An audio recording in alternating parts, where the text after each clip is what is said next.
just want the money!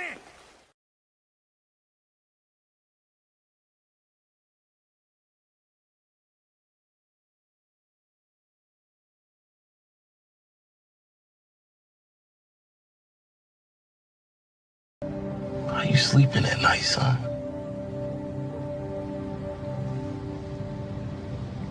Like a baby. A hoe's final form is a religious woman. I'm not a good woman, okay? I promise you don't want me. I don't cook, I don't clean, I don't do 50-50. I'm smarter than you. I won't listen to you. I will stress you out. And I like to spend a lot of money, okay? We ain't compatible. Leave me alone. Silly ass bitch.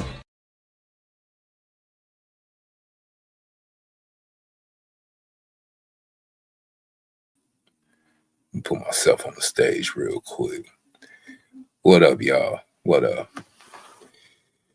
I ain't about to make this a long what's now. I just need to go ahead and I just need to go ahead and put some material back out into the algorithm. It's been a while. I know. I'm not gonna be on here that long. You know, this whole Andrew Wilson and shout out to Coach Greg Adams. He had sent me birthday wishes a couple of weeks ago. Oh yeah, last week I believe like last Tuesday was my B-day. You know what I'm saying? Happy belated birthday to Moi. Chapter 39. I ain't see the whole debate. Seen bits and pieces, I ain't gonna lie. And again, shout out to Coach. I mean, even when I did my homework on Andrew Wilson and all the everything, you know, I've been trying to fall back lately on making content. I felt like I was going down the pathway of SBEing, you know, because I had to really had to go ahead and get back to myself, had to readjust myself. A nigga been doing dealing with a lot lately, you know what I'm saying? Lost one of my old sites. I was working security at, was there for 6 years, you know. I didn't really do nothing. I actually got removed because I did my job, but I'll probably tell y'all that on a different podcast. We just gonna chop it up a little bit. Matter of fact, let me see if I can go ahead and I'm gonna send this particular kite to let me see if Keep It 100 will come on up. Because I was just talking to Keep It 100, you know.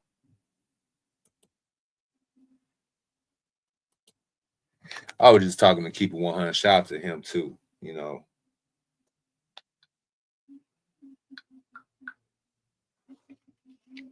And if he don't come up, I'll just leave the podcast up for him. You know what I'm saying? Because me and him was just chopping it up on the messenger real quick. And shout out to Keep It 100. Shout out to Marcus.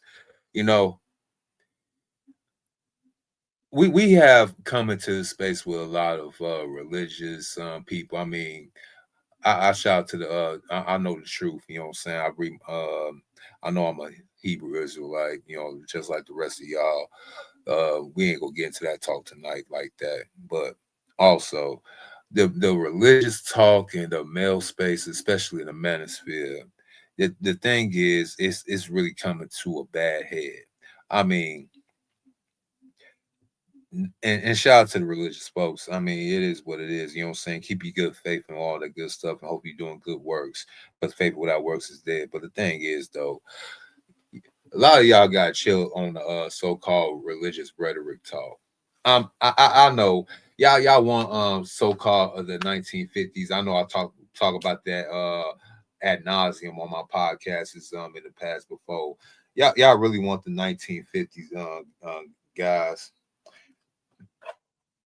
Maybe I'll do too, but when we can't go back in the past. The past is behind us, and we must move forward.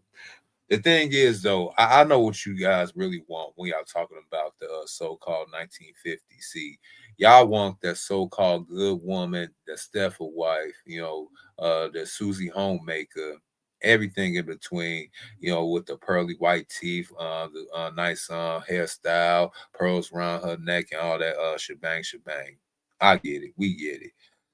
But you also want her to go ahead and build with you and struggle with you like it's the 1930s. So I mean, I'm not caping for the bitches or anything. I'm not going against the red pill. I'm not going against the manosphere. I'm just going with this logic right here. Y'all want these chicks to actually go through a Great Depression, so y'all go ahead and maintain a relationship of American high. And that's why I put in the chat with Marcus. Let me see if he'll come up. You know what I'm saying?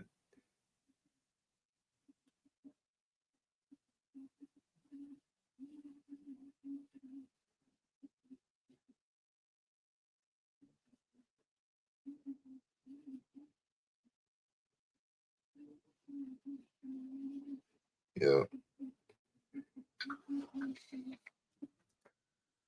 Uh, because shout out to Dr. Thunder too. You know what I'm saying? The thing is though, I love Dr. Thunder. I love watching the show and everything. And shout out to his quartet tonight, good jazz ensemble and everything. But this ain't got nothing to do with Doc. It's similar to Doc, but it's like a lot of other content creators. See, I grew up in the church too. I got religious leanings too. You know, I thought I was gonna be one of the only ones in my group, being a so-called choir boy, even though I was in these streets too. I thought I was gonna do the proverbial God marriage thing. You know what I'm saying? I actually believe that, still do. The thing is, though, we are in a time. Even the Bible talked about this time. So that's why I'm looking at some of you dudes actually trying, like, really, really, we basically in the last days. I mean, y'all really want to go down trying to save some of these. They tell you what they really want. I mean, the gloves is off. They then told you that they want the soft girl life. They want finances over feelings. They told y'all they're gonna use what they got to get what they want. And a lot of you dudes been trying to double down, triple down, trying to like get these chicks back to a table, trying to go ahead actually use logic and reason, and hopefully trying to reach at least one. But a lot of that has fell on deaf ears. They get the bag, they get the bag.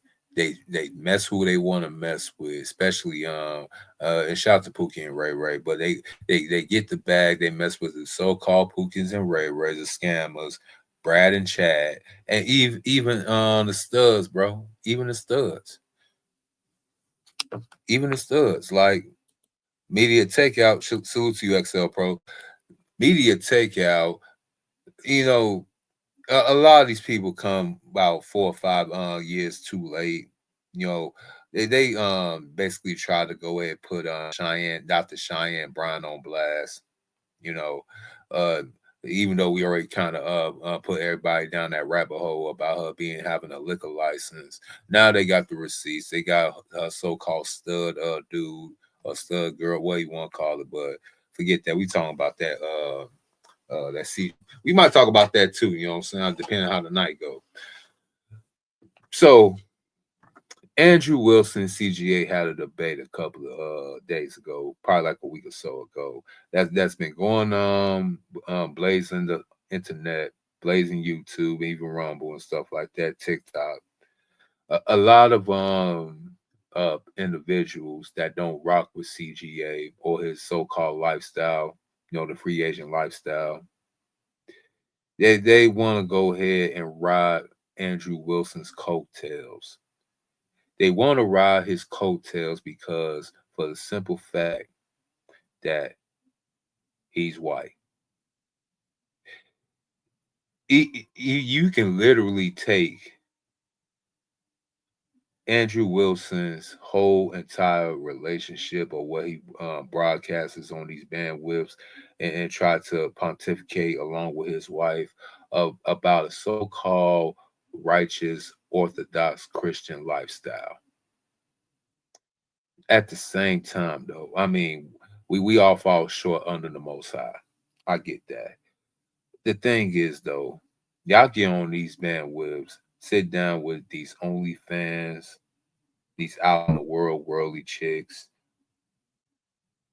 sit down on the podcast with them,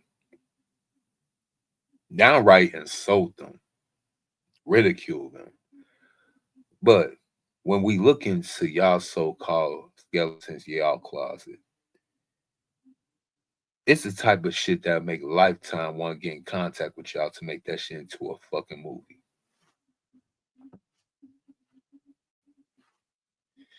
And CGA will tell you he ain't perfect either. I mean, but at this rate, it seems that CGA actually has more credence in his argument than Andrew Wilson. I mean, let's be real. He got the receipts, was married, divorced, even had to live in his car for X amount of months. Decided that, I got the kids. I already did the what's the name. Marriage ain't for me. Let me go ahead and try this. Let's go ahead. Let me try something that ain't probably really been done before. I mean, it's what men been doing for so long, for millennia. But let's go back to the bare root and just go ahead and remix it for the new age, with technology and ish. Thus, the free agent lifestyle was born. The thing is about the free agent lifestyle, or if y'all want to be adjacent to the so-called red pill exodus of this deplorable system that we call marriage here in the great Western society, not only here in the U.S., but also in Australia, Canada, Britain, and any other place that so-called follow this so-called constitutional republic, that democratic situation. So,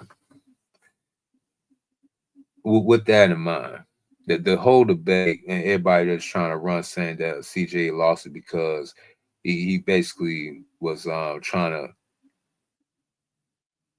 put Andrew Wilson in a got you moment throughout the whole time of the debate. And every time he almost got a little Andrew into a so-called gotcha moment, he moved the goalpost. Red Illusion, welcome to the ozone, my friend. What's up? Red Illusion has wrote, if only the men had known that the women for whom they wrote poems were 20 years older than themselves, they would have written fewer poems. I've been looking at some videos and some particular texts from Mr. Schopenhauer and Mr. Nietzsche and Carl Jung and Carl Jung. For philosophy, psychology, I did not take it as a study while I was in academia, while I was going to school, even while I was in community college. Psychology and philosophy is just a pastime of mine. I actually study and look that up for fun. I know, right? Doing something that other people will go ahead and pay for, I do it for fun. Go figure.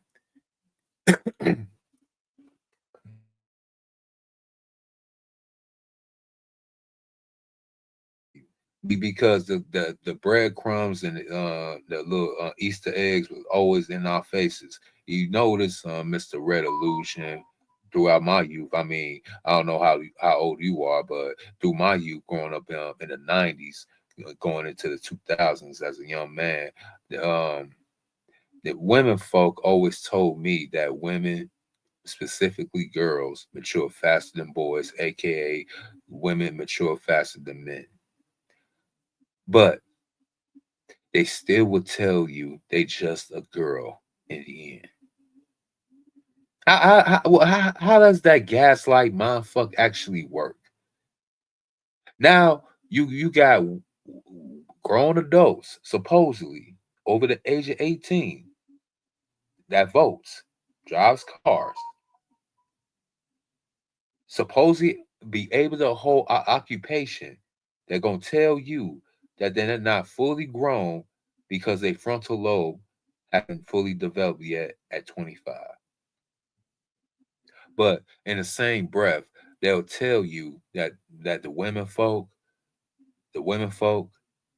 They're doing all these bombastic things, running circles around us dudes, you know what I'm saying? Because, they mature faster, they smarter, they're more educated. Why you can't be like the girls? But we only found out that their bodies mature faster, not the minds. Maybe their spirit, maybe their souls, not the mind. Not the mind. But I ain't the one to talk. I mean, I have always told y'all before, even with my uh, uh autism. Hold on, this shit called AUDHD. It's both the tism and the ADHD. No, don't take all my words for it.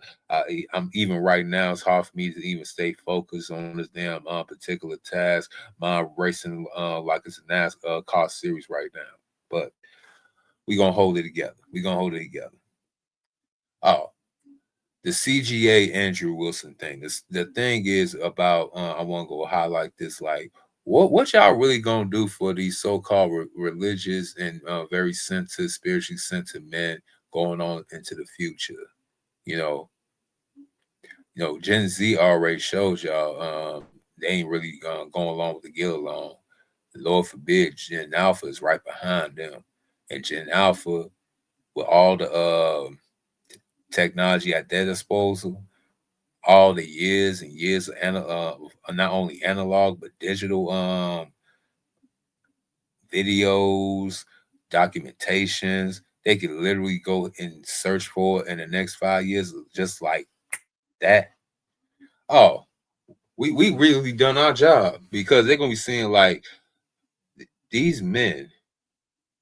So let's say about 2045, 2050, these young men gonna sit back and say, damn, you mean to tell me 100 years ago in the 1950s that these people had it fucking made? You know, they had people, they had this thing called a father in the house. That because the whole family, the nuclear family, gonna be extinct by that time. So yeah, about 2050. Yep, 2050. Like Tito say, you might actually had to go to a museum and actually see the damn black family up in museum cases. But I digress. They're gonna look around. They gonna be like, as young adults, they gonna be like, so you mean to tell me that I got work? We already got work about what about 75 times harder than the dudes in the 1950s. So you add another 25% and about what's that 25 years from now? They in 2050 you're gonna hear young Gen Alpha men talking about, you know what? I had an uncle by the name of Mr. O. And Mr. O used to say, man, you know what? Back in the 1950s, they used to have dudes could have one job, literally work at that one job for like 30 some years. Hell, if you did a good job, they even give you a gold watch and everything. They give you a pension, and it's a new thing called Social Security was coming in, so you get the double the what's the name? Yeah, you might be all beat up and effed up from working in the elements, probably working in a warehouse or something like that. But at least you got to come home to your little kids. Hopefully that was yours. I mean, a lot of dudes didn't probably know if it was the milkman's or the mailman's. DNA testing wasn't really a thing, but hopefully it was his. Come home to a white picket fence, 2-car garage. Wife just got through making a Sunday dinner on Wednesday. Kids all bright-eyed, saying clean, with the little pigtails and nice little crew cuts, sitting down having a family dinner together, probably even watch a little TV together, say a family prayer in the house together, then go to bed and wake up and do it all over again together. That's gonna be so foreign in the next 25 years. Even they gonna be like, man, you must be talking about one of them old movies or something like that. That's how bad it is. Red Illusion has wrote. Oh, you 25, bro? Shout out to you. Damn, man. Damn, 25. Yeah, damn, man. I was 14. Damn. 14 years old. Shit. I'm 25 and never met a girl my age or younger that can communicate above 8th grade level. But Red Illusion. I've been looking at the news. they've been saying for the last few years that these girls were so educated and smart. Even in the eighth Revolution also wrote, getting a very realistic simulation will be cheaper and less risky than getting married in 15 years. Well, I'm about to start probably pushing out conspiracy content. That was what really the red pill was. I don't know how that we actually let these dang gurus hijack the space and start putting the women folk. The women folk was a part of it, but it was not really the whole center of it, if you know what I mean. But I'm gonna go start talking about conspiracy content, especially when it involves my favorite genre of music, hip hop. I'm even gonna start showcasing some of my actual talents because I told you I used to be a rapper. Some skills you'll think that rapping and rhyming, be like riding a bike. But yeah, the nigga got to get back into the pen and the pad and probably going saying, probably go ahead drop a little mixtape or something like that. I've seen all these other elders of the industry still dropping some classics. And shout out to you young dudes too. I rock with y'all too. Don't get it twisted. I like y'all too. The thing is though, I refuse. I refuse this beautiful thing of mine called hip hop to just be just a young person's thing. But let me get back on top. Red pill was originally for us reptilian hunters. You hey, see? I've been in a lot of rabbit holes, me and Bugs Bunny and neighbors. I said that before. I'm glad no other content creator stole my shit yet. But yeah, yeah, yeah.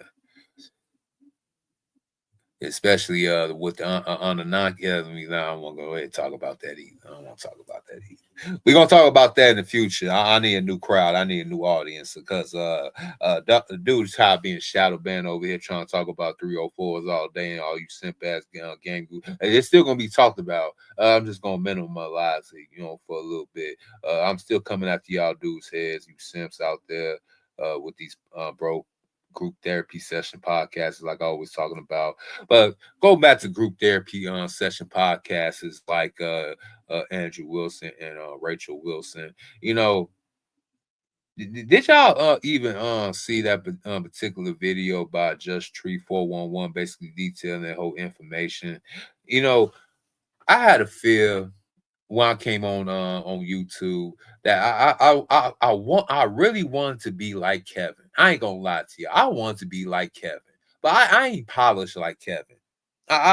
Kevin, even when we had our own tobacco before YouTube, you know what I'm saying? I knew this nigga had something. I just couldn't put it on. I was like, you know what? This OG right here, this guy got something, but I just can't touch it. You know what I'm saying? He had the whole aesthetic. I'm too rough around the edges. I got my what's the name, my highlight moments, but yeah, I'm just a hood ass nigga from Chicago. I ain't gonna lie to y'all. The thing is though, y'all want like the Orthodox Christian thing, you give me use some Islam, you even use some so-called Islam. Y'all really believe these chicks gonna follow particular doctrine even when they don't want to follow y'all they what message Jeff say if these chicks won't even listen to Jesus, why y'all think they're gonna listen to y'all?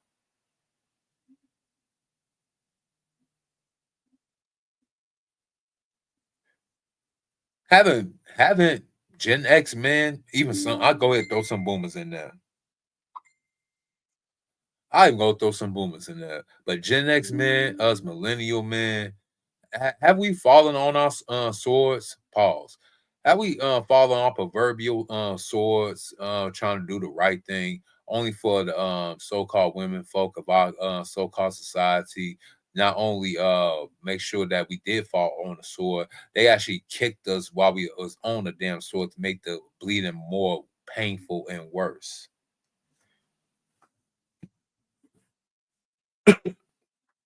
Now, I'm not asking for a complete collapse of society. I ain't no fool. It ain't gonna happen either, but I ain't no fool. Also, I'm pretty sure that this happened before in our time in history. We got so good, everything was going so great. Everybody started feeling themselves, and then once we everybody started feeling themselves, and was nobody left to feel themselves, things went back to square one. You know what I'm saying? Well, unfortunately, it never be the hot intellectual motherfuckers that live into the ends. Always you dumb, low IQ, middle IQ motherfuckers that always make it to the end. I just don't get it. I just don't get it. Andrew Wilson has said a lot of things at the matter of fact. Let me see if I can actually pull that debate up. I said I wasn't gonna be up here for that long, but fuck it.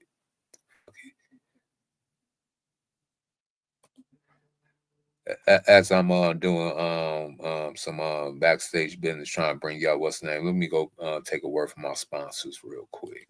Sean P. Diddy Combs has been using Proactive Solution for years, since his New York dermatologist recommended it. During the time when I had an album out, I was more in the public eye, so I definitely had to take care of this problem. I couldn't be in the public eye with, pimples all on my face. Proactive combines multiple medications with soothing spa-quality botanicals to create a powerful acne-fighting system. You can heal acne today and help prevent new breakouts tomorrow. Like 2 weeks later, my skin had started to really smooth out and clear up. One of the things about Proactive is it moisturizes my situation, it preserves my sexy, and then I'm off to doing what I need to do. I felt like it's something that I wanted to share with people because it's something that I really use. To me, I just think it's worth a try. You have nothing to lose and so very much to gain. Go on. Call now. All right, now we back. Thanks you for listening to our sponsors. You know what I'm saying? Free Diddy, free Tory. Matter of fact, free Tory. Out of anything and everything, free that man Tory Lanez. All right. Let's go ahead and bring this shit up to the damn.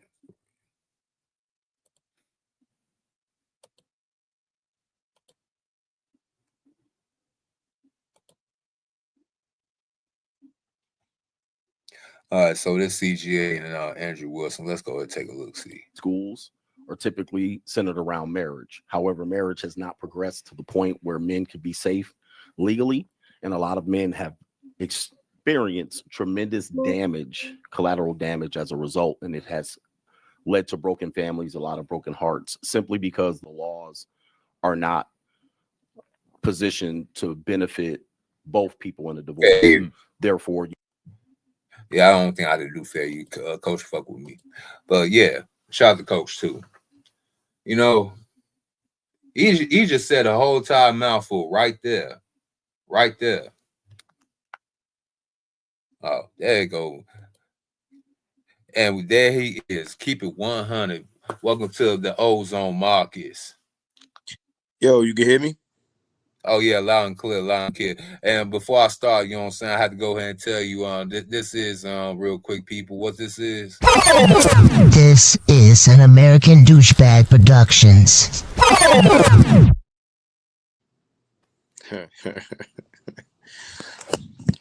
Is this the debate? Yep, this is the debate right here. Okay. What part of it you at? I think I'm really at the beginning. I had just popped on to the 14. Let me look where I'm at. The 13 and 29 second mark right here. I think they were just chopping it up, introducing themselves for the first part of it. So yeah, I think I'm at the beginning. Let me go ahead and rewind what Coach had just said, because we literally just got to talking about what he just said right here. Good schools are typically. Hold on. Let's get into some opening statements. Who wants to start off? Yeah, man, marriage is a great institution. It was an institution that built the community of America. Most of the better communities that have safety, good children, good schools are typically centered around marriage. However, marriage has not progressed to the point where men could be safe legally, and a lot of men have experienced tremendous damage, collateral damage as a result, and it has led to broken families, a lot of broken hearts, simply because the laws are not positioned to benefit both people in a divorce. Therefore, you have no fault divorce. You have opportunities for women to use the courts against men And as a result, men have seen 1, 2, and 3 generations of men getting harmed, their grandfathers, their fathers, their uncles, their brothers getting harmed by this. So Generation Z men are not positioning themselves for a positive marriage. So at this, see, I'm gonna pause it right there. I literally just got through saying that right there, keep it 100 before we got to this, before he came to the stage, and I said Gen Alpha. I said Gen Alpha boys in about 25 years from now, like Tito has said on his podcast, that you got to go to the museum to find a nuclear family of any race. And they're gonna look at what in 2050, they're gonna look at what happened in they century, which is the 1950s. They're gonna be looking at like, oh man, that was just some fairy tale stuff. You know, that's just some movie magic stuff. That wasn't real. Go ahead, keep it 100, and everybody in the chat, welcome to the stage. Keep it 100.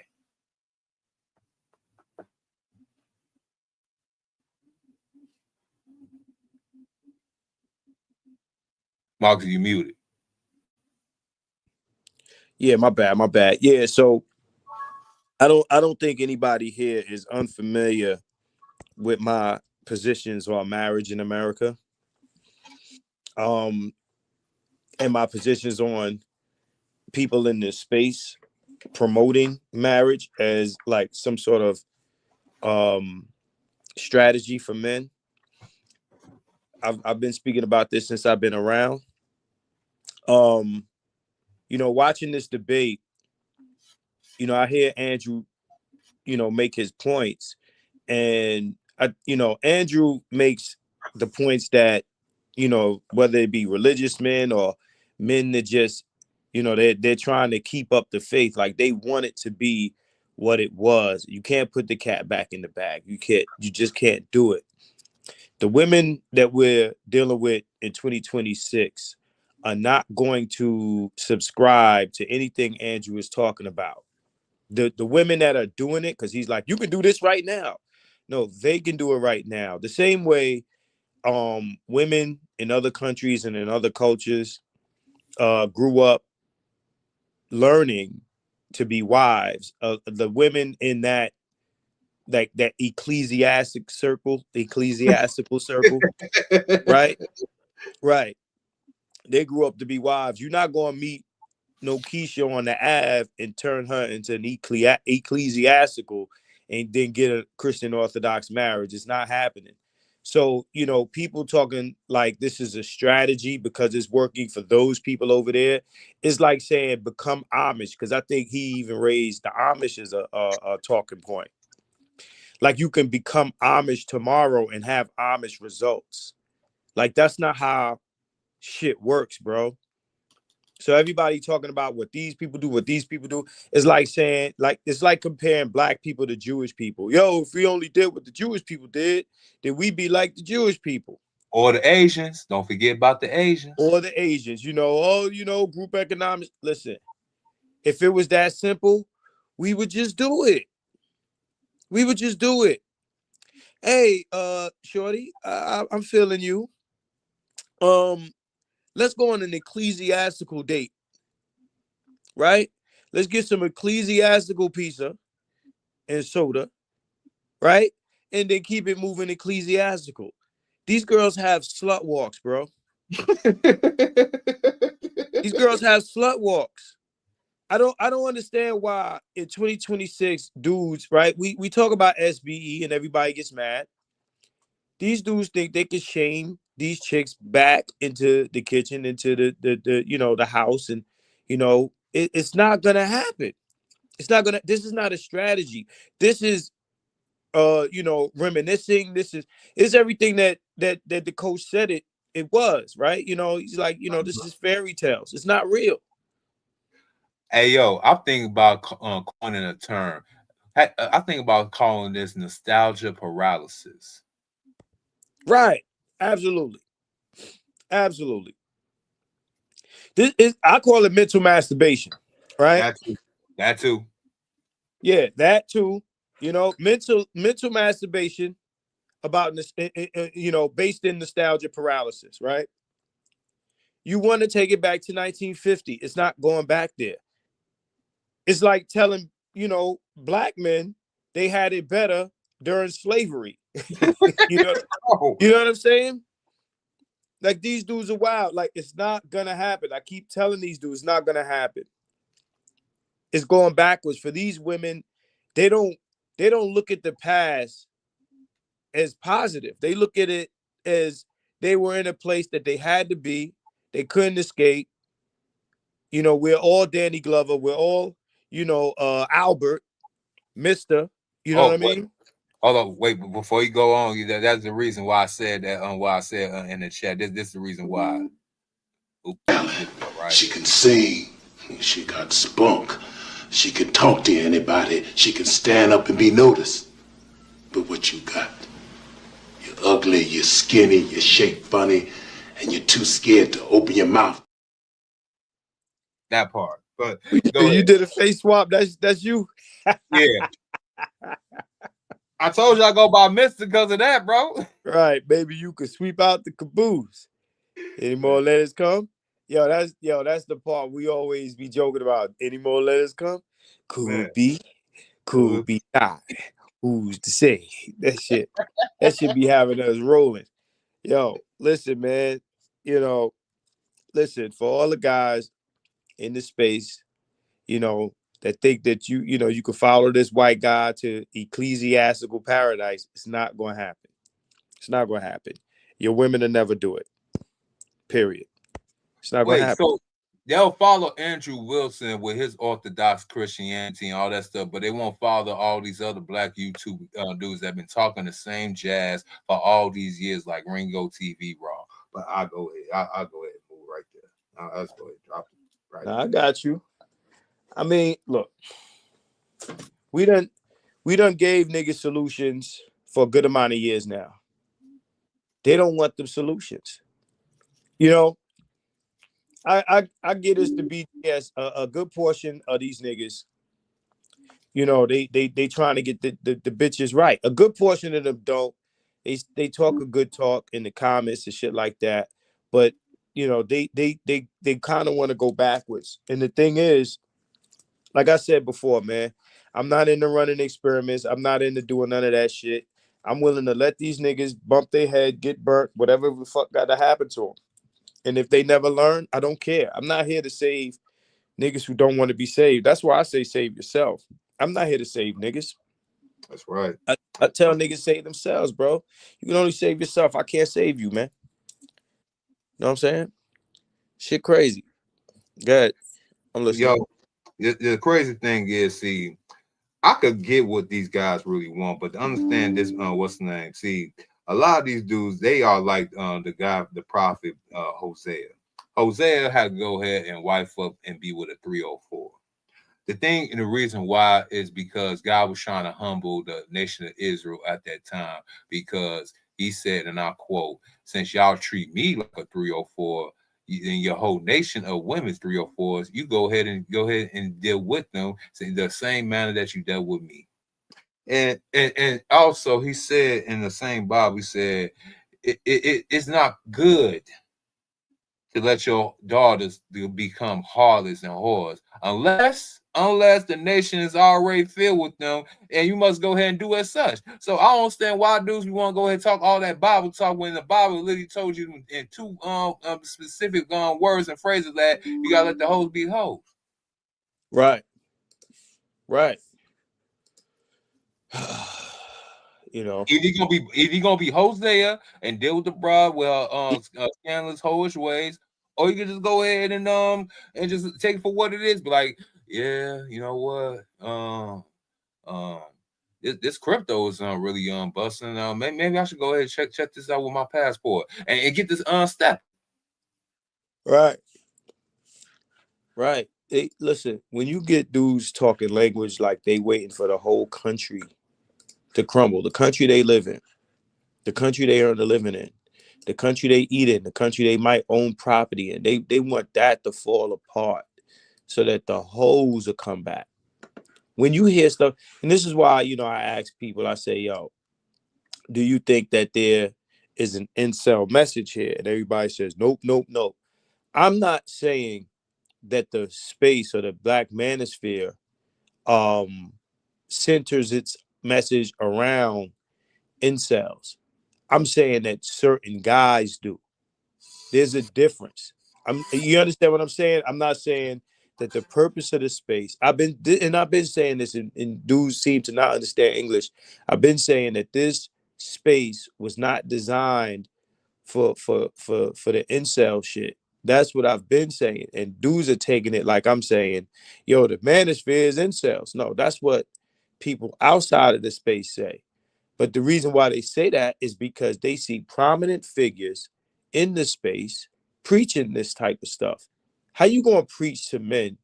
Yo, wait for your whole system to break down so that you can get the women back. Now, what me and you were discussing earlier, I say, yo, he's talking about running, certain people, I don't want to say names, talk about running experiments. And the way I see it is like, okay, we just had an experiment.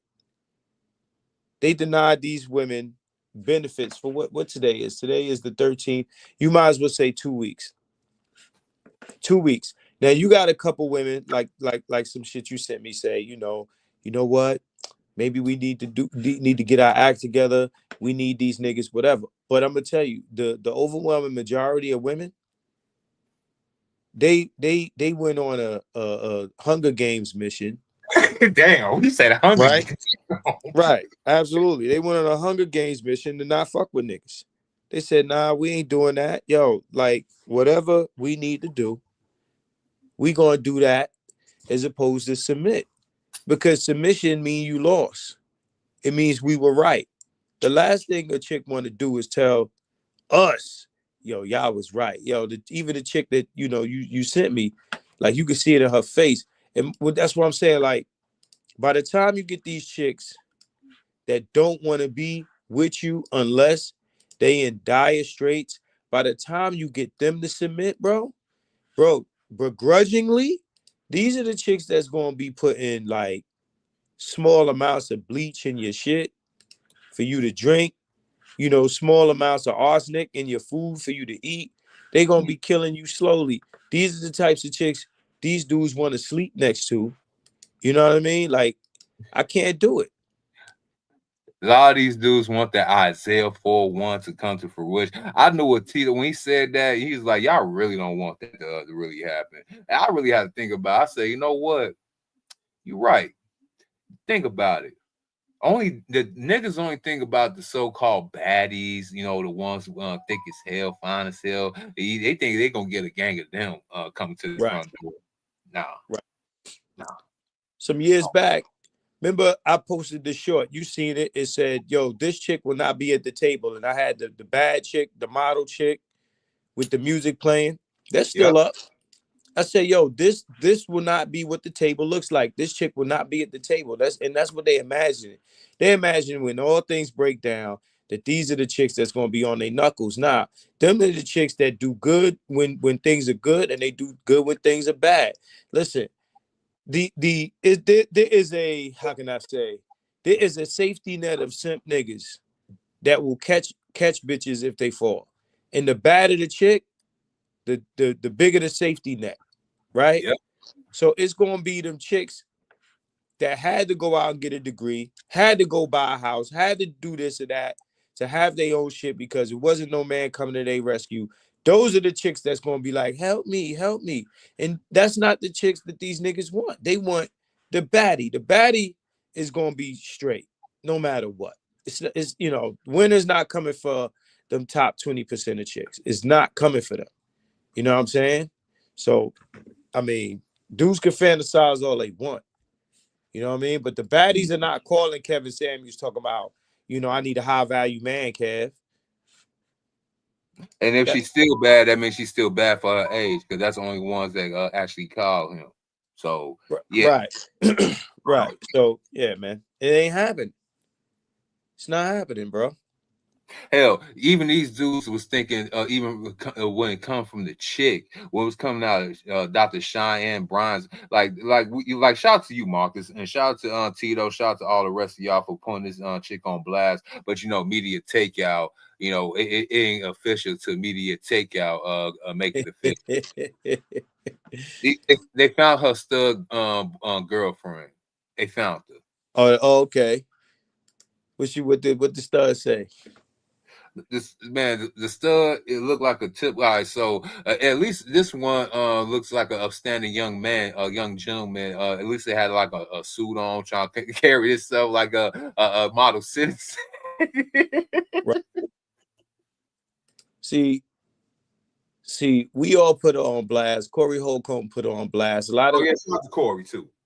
Yeah, a lot of people put her on blast, but the girls wanted to cling to this chick. Any chick that come through with a certification, a fake ass degree, or all she got to really say is I'm Dr. Somebody, right? It doesn't matter if there's truth to it, if it's real, if it's fake. They want it to be what it is. That's where we at nowadays. We in that space where, if somebody's saying they somebody and they saying the shit that we want to hear, we believe that they are who they say they are. You know what I mean? But then we'll question everybody else. You got people, matter of fact, shit. How about this? We got people that are lawyers, right? Mm-hmm. And it's almost as like, yo, these cats think that the knowledge that these people have is limited to the schools they went to, as if we're not in the information age and everybody don't have access to this knowledge, right? Especially when you overinflate the value of the actual guy you talking about, right? If you're gonna say, well, somebody's a lawyer, well, put them in the proper context, because you can't just say a lawyer is a lawyer. There's different types of law. Mm-hmm. So right. I mean, unless somebody gonna slip and bust their ass, these cats, certainly cats can't help us. They can't come help us, like unless you got you in a car accident or something like that, right?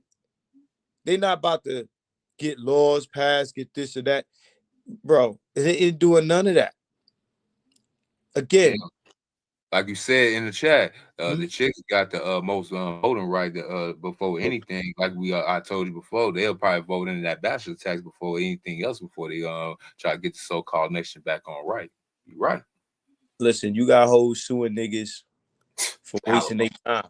For wasting their time. If you tell a chick, yo, let's go on a date, and you go on the date and they don't like the date, you got chicks that's suing niggas because they went out on a date and they ain't like the date, or they say, yo, I'm gonna do this, and they don't do it. Like, it could be some shit where it's like, yo, you got women that'll tell a nigga what to expect in a situation, and the what to expect don't happen, and them niggas ain't got no basis for a lawsuit. It's almost as if, yo, the state, because like I told you, because women outvote men. They outvote men. So these guys that want to get voted into office and they want a job in politics, they're gonna offer up laws and bills that favor the base that they're catering to. Mm-hmm. So, right. So that's when you get shit like, rape by deception, or, I ain't gonna say that word too much. Stealthing. Just say stealthing. Yeah, well, that's another thing, stealthing. Right? Stealthing, they'll do that. What else was it? I was just gonna mention you'll get all types of things presented. Palimony, we already talked about they actually suing them for days, saying for bad days. We got girlfriends suing what's the name for palimony. Like CGA said in the video, he said lawsuits are the new divorce, since they can't get our asses in marriage. Right. I didn't realize he said that, but I'm gonna tell you, this is what I've been telling cats. I said, first of all, they're gonna start using certain language, and they already applying new definitions. I got a post on my Facebook right now where this girl is debating me over the nature of Kevin Gates and his 26-year-old girlfriend. She's using the R word to describe it, and I'm like, with the girl, the woman, I should say, is 26 years old. Like, how old do a woman got to be to not be a victim, right? All right, so she's 26 years old, so her frontal lobe is fully developed, right? You know what I'm saying? Is she past the age of 25, right? Right. I mean, yeah, but this is the thing. Like, once we pass the frontal lobe discussion, right, it'll become about something else. Now these chicks are talking about, well, when she was 17, how old were you? That's what she said in the conversation. So now your age when she was a minor, right, is the argument. So, like, if you go back to her being 16, well, how old were you when she was 16? And if you were an adult when she was 16, then it's PDF file, right? So that's what I'm saying. Like, that's a new definition, bro. So now we find out that most people's brains don't become fully developed until they like way into their 30s, close to their 40s. You can't use that argument no more. And now you got to come up with something new. And all this is, huh? I'm just trying to figure out. They'll go ahead and ridicule and criticize Kevin Gates, who I seen walking around my job about a week or so ago. I didn't even know that was that nigga. Go figure. The nigga tall, big as fuck. Oh, okay, yeah. You look it. They'll ridicule and even try to go ahead and bring his whole brand down, but they won't say ish about Drea Michelle or fucking Brittany fucking Renner. I'm passing the mic right there. Well, because like I've said before, you were the slave and they are not. The master call the shots. You know what I'm saying? This all you got to do to define or to to see a slave dynamic. You see who creates the rules of engagement and who has to follow the rules, right? And that's how you know who the slave and who the master. If the black women, right, in black culture, if black women are they're being seen doing these things that they're telling black men directly, you can't do. You can't do what we do. You know, don't do as I do as I say. Mm-hmm. Like You they know, mama. Wait a minute. I thought they weren't trying to be like they mama, but ironically, I mean, did they say that? I don't know if they was trying to be. They not trying to be like they mama in the vein of certain things. Like, if they mama was a wife, if she made dinner, she did all of that. They not trying to be that. They try, if they mama wasn't having it, then they try to be like they mama, right? But but it goes back to the conversation between CGA and Andrew. It's like, yo, if this is what these chicks is on, right? How does your ecclesiastical strategy work?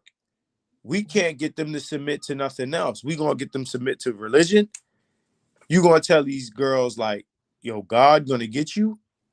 Like, how does that work? How does it work?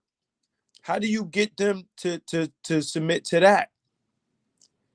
There's gonna be, like, you see all the Christian nationalism happening on the right. Hold on one second. You see all the nationalism happening on the right. Can you still hear me? Oh yeah, I can still hear you loud and clear.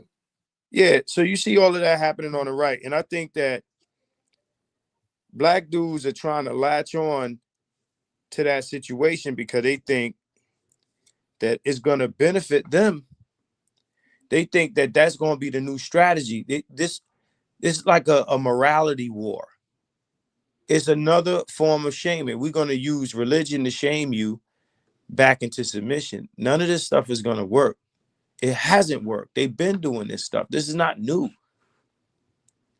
These dudes are trying to take the moral high ground with these hoes. They hoes, bro. Why are you trying to use morality on hoes, bro? Hoes, nigga. Like, they hoes, bro. It's Well, They must not read their own so-called biblical text, because each prophet, each person throughout that whole entire Bible, from beginning almost to the end, they all had to deal with hoes. They could not save and shout out to the Most High's only begotten Son. Even he couldn't save these hoes. Listen, man, I wish them all the luck in the world. Not necessarily that they accomplish it, but that they make it through their failure, because they're not gonna accomplish it. You know what I mean? Good luck with it. They're gonna live their whole entire lives and die trying to turn the ship around. It's not gonna happen. I And don't know, Marcus. Hey, and shout out to your beautiful city, man. I'm thinking about banging that old Cool G rap, you know what I'm saying, in the streets of New York. They got basically mock Sharia law up in that particular city, especially the borough of the Bronx, with that little what's the name? Maybe the Christian God can get things done. Maybe they had to go ahead and submit to Allah. What would that be like? You know what I'm saying? How would that go ahead and play out if that ever kind of comes to fruition? That it took Eastern so-called culture to basically bring the West back in balance. I don't think it's gonna work, bro. I don't think. I think shame by any other name is just the same. You got women who grew up into that, right? Unless, see, this is the thing, because fathers don't have control of the kids, right? Fathers don't have, and when I say that, I mean like in the massive sense, right? In the massive sense. So like if and here the if, right? If fathers had control of the kids, then they could raise the kids in that mindset, and then you have a different generation of women. But you don't have that.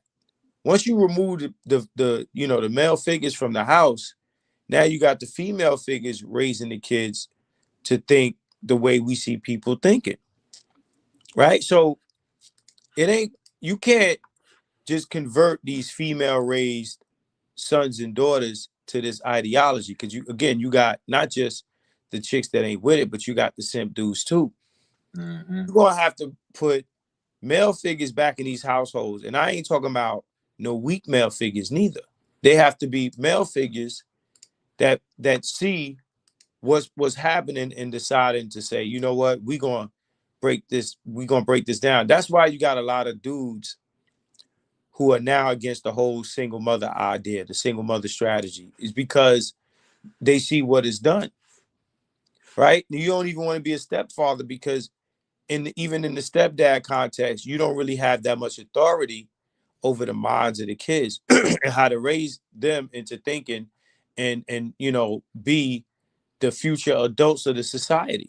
You need to raise your own kids that you have power over, and that the woman is submitting power to you with, and raise them into your way of thinking. And that's how you create a new generation of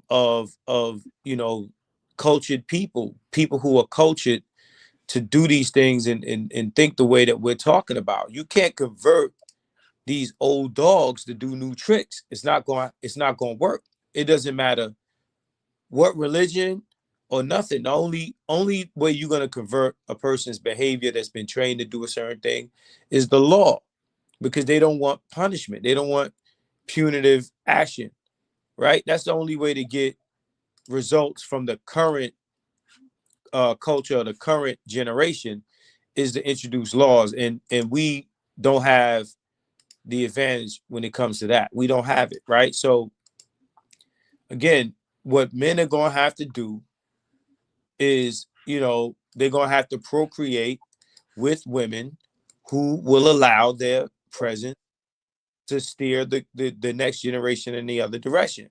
But what we got is a bunch of dudes that's telling us, you want your kids to look like you, go right back into the dungeon and recreate the same women, right? Procreate with these same women that got us here, and then you just get more of the same shit again and again and again. And that's not a strategy. experiments is not a strategy. You've experimented already. It's time to move on. We passed all of that stupid shit. It's time to move on with a strategy that you might not like, but you got to destroy and rebuild. And that's just what it is. You got to destroy and rebuild, not by tearing down your whole country and your whole economy and your stocks and your options and all that. But, you have to take your genetics elsewhere, right? And you're gonna create a new generation of people who think this way, because you got to raise them from puppies. You can't take teenagers and Man, shit, like you right. can't do that. It's not going to work that Hey, way. after 7 years, like I told my chat before he came up here, I already told him like I was already like I do psychology and philosophy as a hobby, and Right. I took criminal justice in community college. My instructor literally told me, and sometimes it's actually I think it's probably proven too. Once you get to the past the age of 7, and certain kids, unless you have some type of circumstantial circumstance to happen to them, they pretty much got their whole what's the name already molded inside of them within 7 years. Right. So Right. By that time, it's too late, man. And what these dudes are trying to do, they trying to turn the ship around on the voyage, and it's not gonna work. It's not gonna work that way, man. But again, these are hopeful guys. They, you want to shoot the messenger. It's all good. yeah, I'm glad you up here now. That's what I want to go ahead. So when is dudes gonna finally take your philosophy again? And shout out to you for this. When is dudes gonna take your philosophy on instead of being the provider male? I could even say the savior male. Instead of being the savior male, being the desirable male. I mean, well, when they go actually follow that method? I mean, the guys who it's going to be a very small group of guys who actually take that advice, man. You got too many guys. I talk to these guys, man. Like outside of the streams that we do, I actually talk to dudes, and they'll debate me or go back and forth with me over that right there that you mentioned, because they feel like they no matter what they do, they're gonna get the same result that they've been getting. They feel like they're gonna do a bunch of work, and ain't nothing gonna change. Like it's not worth it to do. And I'll tell these guys, I say, well, that's because you're thinking in the context, because they always return the same argument that these hoes are still gonna be single mothers, blah blah blah blah. But my point to them is that means in your mind there ain't no other women but black women. So that means you're looking at it like there's no point in being that guy, because the only women that exist are these women, and whatever. But then you also complain that the guy that is the desired guy ain't got to do the stuff you got to do. Exactly.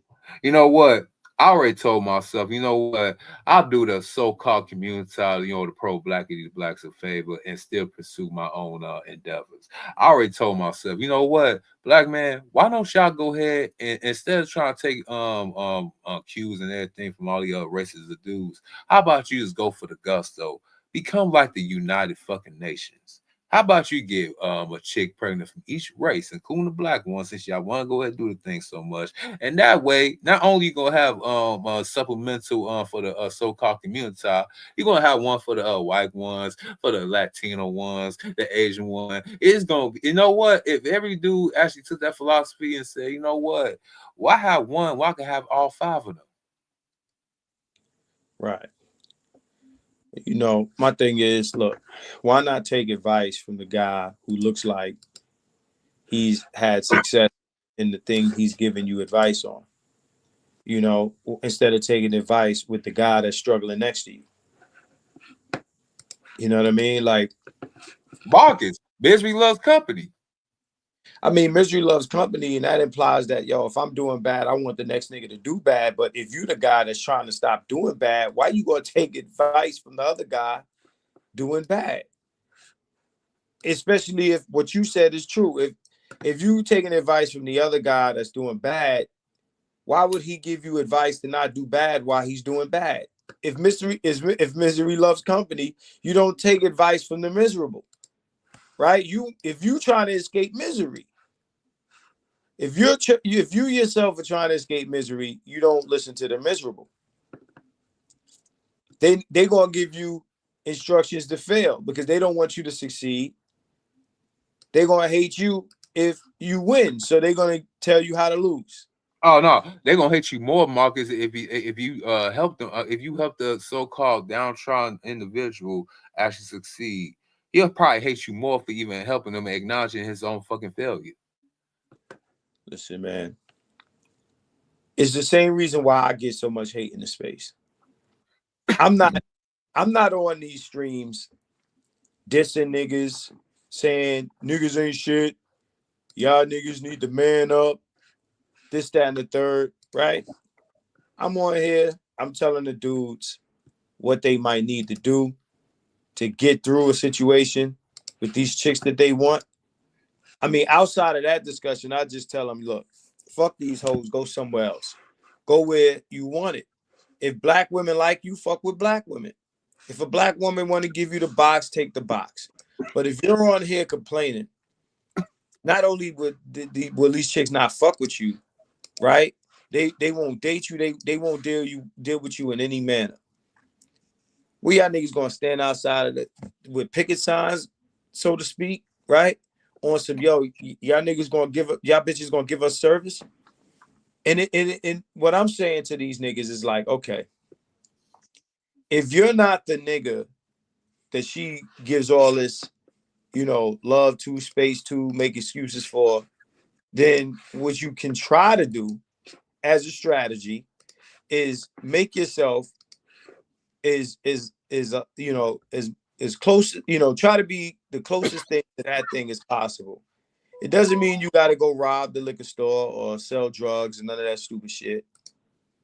Because I find that women like the aesthetic of the street dude, not necessarily the street dude. Like, girls ain't looking for niggas that's actually committing crimes.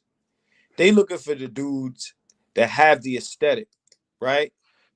If the dude wasn't committing crimes, they wouldn't have a problem with that, right? Yeah, as long as he look like he played a part like he in a Mob Deep video, then they gone. Right. Look and play the part. Meaning, not only does he have the look, but he has the demeanor, the energy, all of those things, right? A lot of these guys, and I understand, they can't bring themselves to be that, right? And I get it. Some guys just don't got it to adapt. If you can't do that, you got to shop elsewhere, bro. Because they're not going to become the thing you want, just like you're not going to become the thing they want.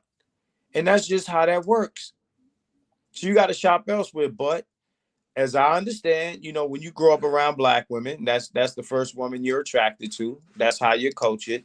It's difficult to do that. It's difficult to say, I'm going to just fuck with Becky, even if, I done grew up in the hood. I done grew up in South Side. Or I grew up in Bed-Stuy. I grew up in Compton. Wherever you from and you've been around black women all your life, that's what is going to catch your attention first. And that's understandable. It's reasonable. But, you're going to do everything you can to put yourself in a bad space. Fucking with these chicks is dangerous. So what I try to tell guys, not only to, make themselves into the worm that catches the fish, but also take measures to protect yourself. If you know that these are the women that do all the terrible things, if we watch all these videos and we see all these news articles, whether they on the paper or on the internet, of these women doing all these terrible things, why would you just jump in the water, with no life preserver, or jump out the window without a parachute when you're dealing with these females? you're dealing with them as if they're not those women. Right. Which shows me stupidity on your part. I'm gonna tell you the truth, man. I'm gonna keep it real with you. I'm gonna keep it a buck. It would seem to me that a lot of the men that watch our videos, and consume this content, they might be developmentally dysfunctional, bro. And that's that's me putting it lightly. That's me putting it lightly, bro. Like, I mean, I mean, yeah. I mean, and you talking it is to what it is, an man. Audi too. You talking to an Audi too. Besides Tito, I'm also an Audi. But yeah, we both can see that. Yeah, bro. Yeah. Right. So it's one thing to be Audi. It's another thing to really struggle with these ideas. You're not going to turn the ship around, bro. The ship is headed for the iceberg and it's going to hit the iceberg. The question is, will you be on the ship when it happens? Which particular ship do you want me to be on, a sinking ship, or I'm gonna finagle my way on the lifeboat and save myself? Because I'm looking at the latter. I mean, the lifeboat, the life preserver, whatever it is, bro. Like, whatever it is, man. You know, there's different ways to escape. There's different ways to get off that ship, get off that boat, and you know that's what gotta happen. You know, Yeah, great metaphor, by the way. I mean, shit, sinking ship, life on boat, women and children. Yeah, the life preserve. Well, I mean, you know, the iceberg. You know, I mean, we making Titanic references. At the end of the day, man, the Titanic was a great ship. It was built big luxury liner, whatever, you know, whatever it was supposed to be, whatever it was touted as. So, like, even when, you know, if that ship is the Communita, which is great in theory, right? Or whether you want to call it marriage, which is great in theory. Like, they started out that conversation, CGA and Andrew Wilson, and talking about how great of an institution marriage is. No, it was that once upon a time. The only argument they can now make or can even attempt to make is, oh, marriage is good for children. Yeah, but you're selling marriage to men, not children. The children don't get married. How is the marriage good for the men? You can't say, well, marriage is good for men because the children. No, how is marriage good for men? You're saying marriage is good for children. That's not even the same thing. So that when Andrew returns to CGA, oh, you don't have a problem with marriage, you got a problem with divorce. My response to him was, well, you're recommending marriage for children, not men. and You're ironically, they forget this fact. They say they never put in this aspect. Marriage is good for a man for his children, his own children. They always leave that part out. right, but even not necessarily. See, this is the thing, and I've done streams, and you've seen those streams where I even question the validity of that argument. But even if we leave that to the side for a second, that's usually the argument they make. Nobody is making the argument that men benefit in marriage. They only benefit by virtue of maybe their kids might come out a certain way. That part. Maybe. And that's a huge maybe. You can't sell me on. Go ahead. I'm sorry. Marriage in the context and theory, even to do with the lizard brain, even the so-called low IQ, if you want to go ahead and get down to damn the Forrest Gump fucking level, that biologically, marriage only benefits the man for his own children, verified that he consummated with this woman, and it's only them that particularly made this particular child. Unless I'm missing some part of the so-called biological earthly experience as a human being, I don't understand what's the whole point of getting married unless that was it. And unfortunately, a lot of men over the Yo, did you cut off?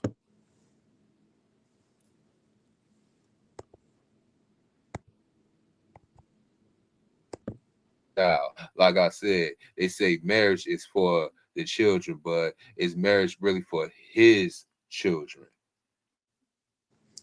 That's even if they're his children. And That that's part. another. See, okay, so then another aspect of the conversation that they had did not even touch. They spent more time talking about divorce than the actual issues within the marriage itself. So when you ask, well, is marriage good for men? Well, Andrew jumps to, well, you have an issue with divorce, not marriage. Well, me personally, me, Marcus, I have issues with things that are actually inside the marriage pre-divorce. The reason you get to divorce is because there's issues. There's issues to begin with.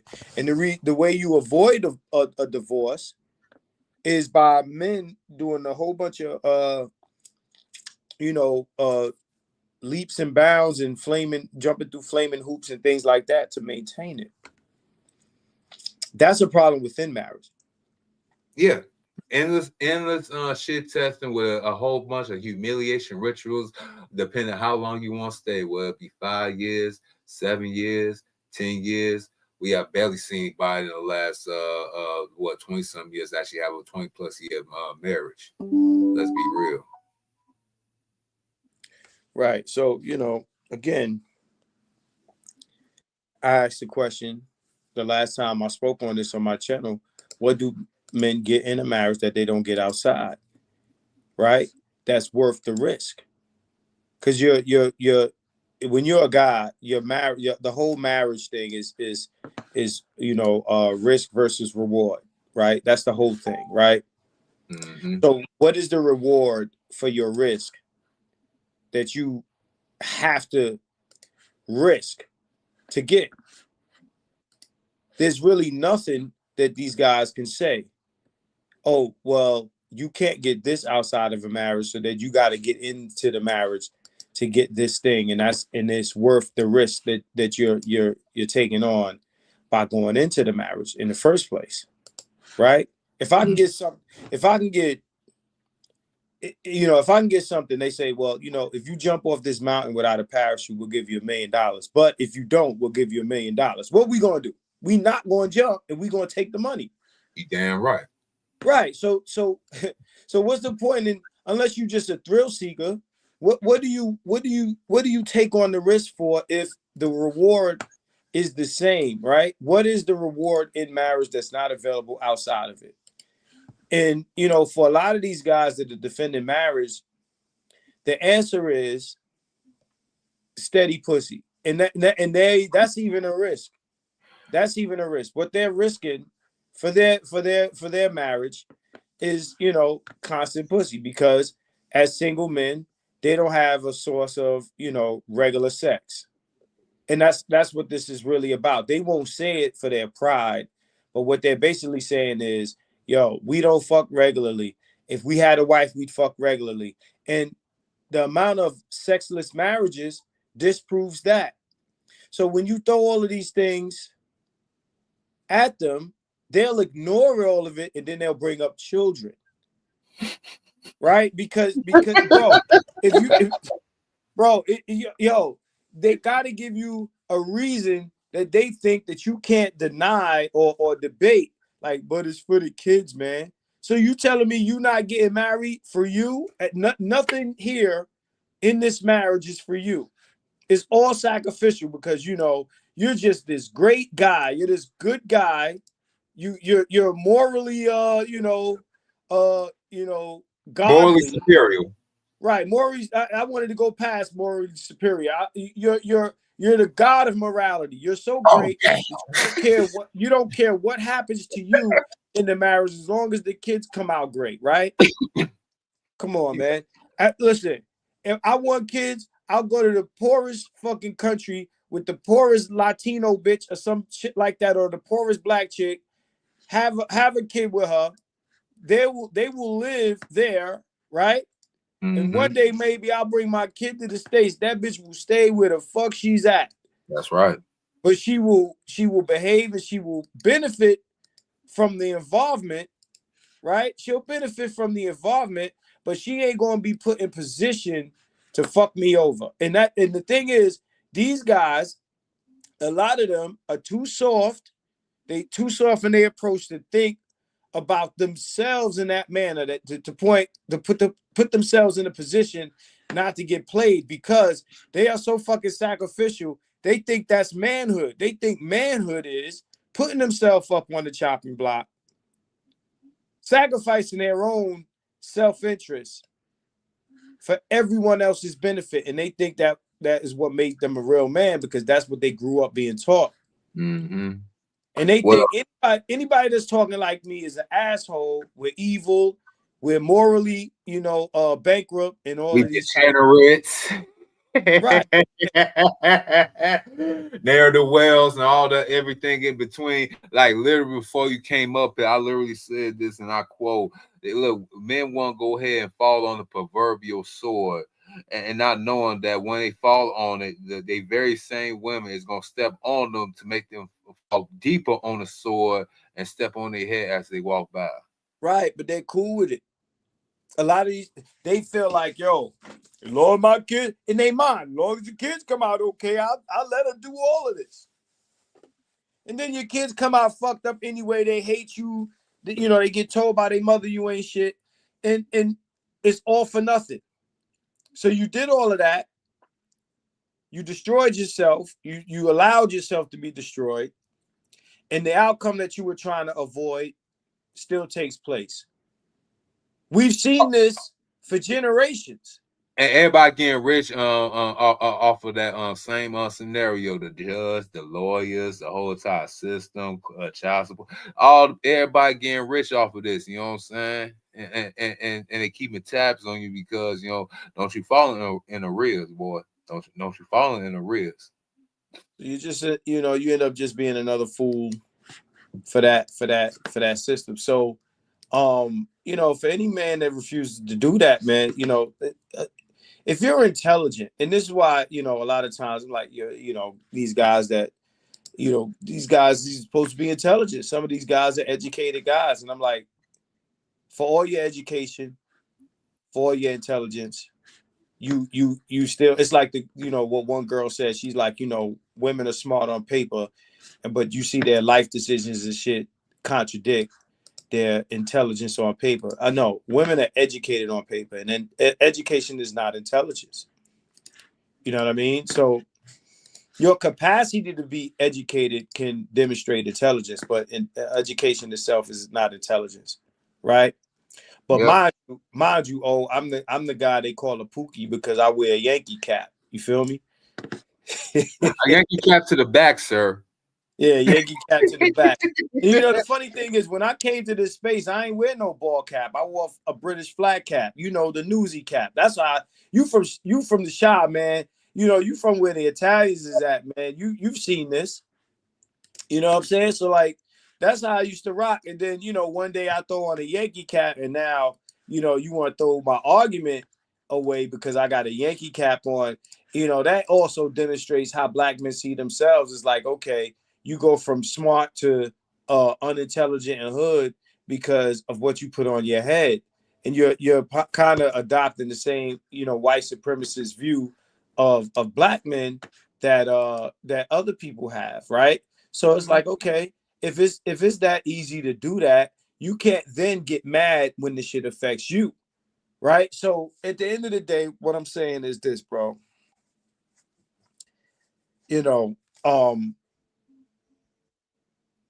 We got the men and women that we have. This is what we have to work with. Period. Like, is this or nothing, right? And in the physical space that we occupy, which is this planet Earth in 2025, it is an impossibility to enact what Andrew is talking about. The only thing that he made sense with is changing laws, and it's difficult to do that unless you get a good amount of women on board to vote along with the men, right? And the only way to really do that, like after the old generation of white women die, forget about it. The generation of white women that voted for Trump are the only ones that can get this moving. Nobody else is gonna do it. What up, New? What up, New?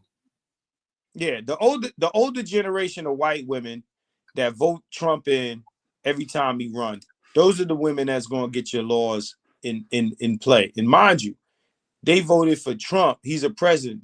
That's a federal federal election. So the collection of white women that voted Trump in is spread out over multiple states. There aren't enough of them in these states to get laws passed in these particular states to affect what we're talking about. And it definitely ain't gonna affect no niggas. You know what I'm saying? Like, I don't care what religion you get or approach you take. These chicks, with all the dysfunction, all the bad reading scores, is like what Ty City and all the niggas that we supposed to hate. It's like all of them say, at the end of the day, bro, they know they don't give a fuck. They don't care. They know what's going on. They are about their freedom of movement, their ability to be hoes and this type of thing. And they not giving that shit up for nothing. Now that they got it, they're not giving it up for nothing. As long as they can eat, be somewhere to sleep, whatever. And they'll do that in the worst conditions or situations. Like, they only want luxury when they with niggas. When women are by themselves, they'll deal with the struggle. They'll struggle by themselves. I'll do bad by myself, right? They'll deal with struggle alone. They only look for that luxury when you come around. When they fucking a nigga, they want the world. They'll sacrifice the world for their freedom when they're single. You know what I'm saying? And that's just what it is, bro. They're about their freedom of movement with their box.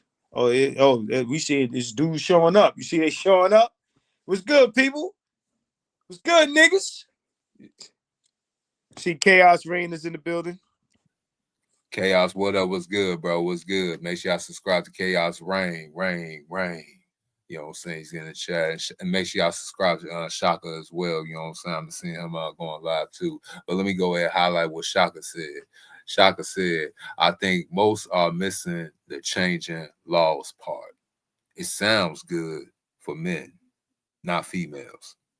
What would make dudes think that chicks would want to get married with no incentives? Right.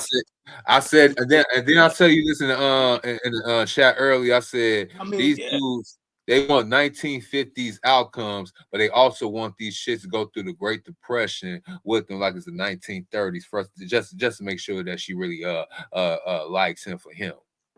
Right, but I also said, listen, I said on one of the streams, and I said to you, I said, yo, bro,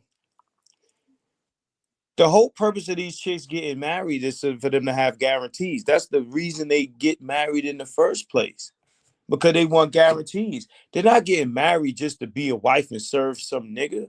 They getting married because of the fail safes. You understand what I'm saying? And Shaka is correct. He said, yo, it sounds good for men. Men, as much as we talk about the solipsism of females, men can't get out of their mind and think like how a female think. And think why she would make certain decisions for her benefit. All they can think of is, well, the bitch should do this because it'll benefit me and it'll benefit the family, without thinking of, if women are selfish, you got to think how the selfish person thinks and say, you know what? This is a selfish plan of action. This is why these women do this. It's the same reason why women don't want to get married in their 20s. Is because they got a bunch of dudes giving them gifts and flying them places and shit like that. And all niggas could think about, but it'll be good if they get married so that we don't have to marry old bitches, and they'll be married. They won't be old bitches complaining about men or whatever. And the other part of that is women think in the moment. They think in the now. Today, I got 8 niggas want to take me to dinner. I got 8 niggas sending me money through Venmo, Cash App, PayPal, whatever. Right? I got 8 niggas doing that. They not thinking, yo, in 10 years, ain't nobody gonna be hollering at me. I ain't gonna be getting no money. They living their life today. When they get there, they gonna get to that bridge. They gonna get there and they gonna deal with that shit when they get there. But today, they living it. They not giving a fuck. Tito was on it. I think today he said, the level of the lack of foresight these bitches have is amazing. Let me tell you something, bro. Since I'm in high school, I've always had this saying. When I say when I was in high school, I'm dead ass. I say, yo, when I was in high school, I used to be like, yo, I don't think women can see 5 minutes into the future. I said this as a fucking teenager, bro. I said, yo, I don't think that these women think 5 minutes into the future. They don't. They think of right now. And then 5 minutes later, they might be on another page. Not only will they not be able to think 5 minutes past that, but they don't even remember the bitch they was 5 minutes ago. How many times niggas been approached by a bitch? Now that the nigga doing better or something changed, they forget how they treated the nigga, and they approaching you like y'all good. Let's go and play this real quick. What up? No news. What up? Oh shit, they piling in. They piling in. What's good, brothers? Look what happened in Germany when divorce became legal. Them bitches don't get half of what American chicks get, and they up and bounce. Damn. The super fly gamer cool some. What's good, bro? Long time. Shout out to Mr. Palmer with the quote Sky Daddy. Yo, shout out to No News. What's good, No News? Yep, shout out to No News, you know what I'm saying?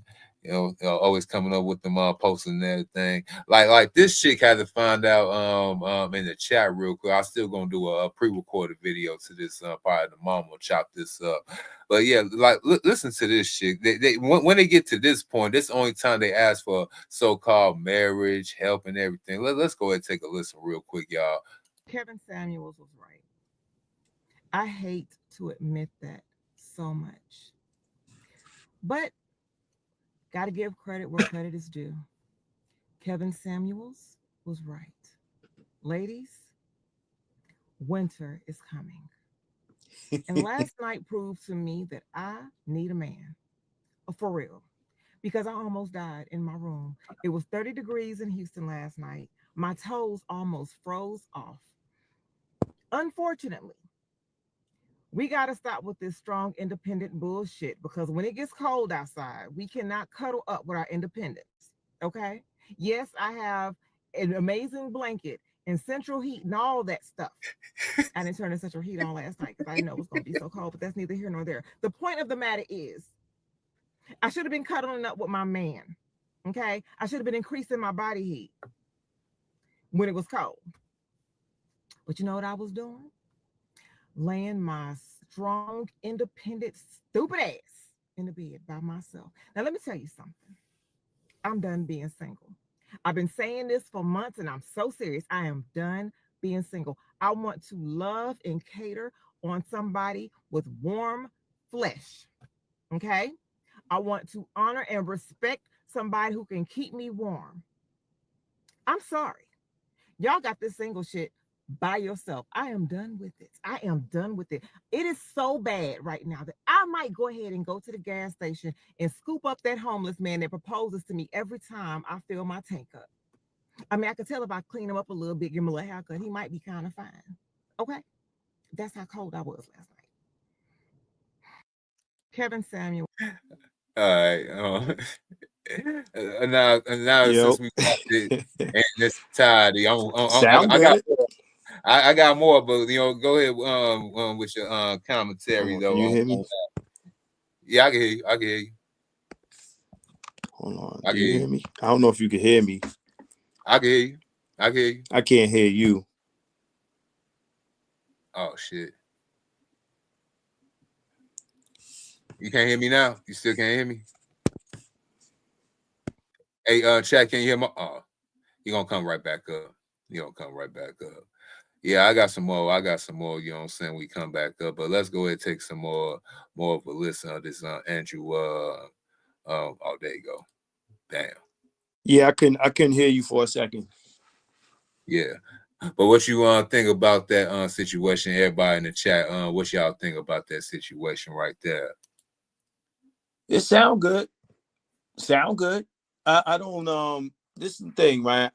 Girls, women, they'll say that shit until dude actually show up. Like she said, she's been saying it all this time. That means she ain't been nowhere where she see a dude that was I guess good enough to act on what she's talking about with, or I mean, look, I've said it before. I don't want to be with no chick that's with me out of duress, whether it be my duress or she's going through some shit where she need a dude. I forgot who we was just talking about. Somebody just did a stream talking about, do you, like, a lot of guys say they don't want to be needed. I don't want to be needed. I want to be wanted. You don't want a woman. Hood. It was I literally said that on Hood Conservative on stream the other day. Oh, that was you. Okay. Right. I was listening to, okay, I guess that was you. So like, say what you said to Hood, so I don't misunderstand. So I said women tell gaslight men by talking about like I'm strong and independent. I don't need no man. I want a man though. You don't want you want to be needed. Why don't you just want to be wanted? Because that's one of the biggest gaslight bullshits in the entire world. I know what you're trying to say when you want us. See, wants can change. Well, so can needs, because if to let's say the EBT shit, right? Bitches might need a nigga while shit is fucked up, but after the shit is over, they good again. They don't need the nigga no more, right? Once can change, but once, to me, a want is a more is more natural or more real. Is realer than a need. I don't want a chick to need me, because a chick may need you today but might not need you tomorrow. Anybody that shows up and fills that need is suitable. And the chick pick who she want. She don't pick who she need. You know what I'm saying? She just said she'll go pick the homeless dude outside because she was cold, right? Man, you think she want that dude? No, she need him because she cold. She like, you know what? If I go clean him up, da da da da. If not for her situation, she wouldn't consider that guy. Hold that thought.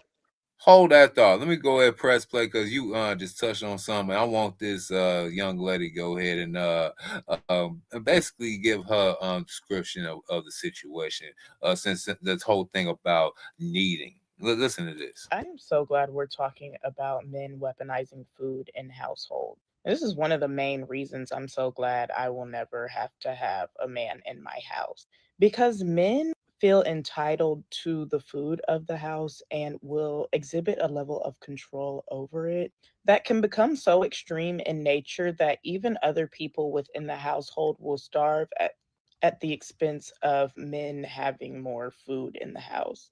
For example, everybody may get 2 pieces of chicken, but suddenly your father or your older brother is getting 4 pieces each. And these people might not even eat all this food, or they force themselves to eat all this food in an effort to exert some type of dominance or control over the food source in all. And if ever you raise your voice to say, hey, some of us also need to eat, suddenly the providing is thrown back in your face. And this man might not have even bought this food. Typically, it's the women of the household buying the groceries. And in the modern day and age, it's also their money being used to do it.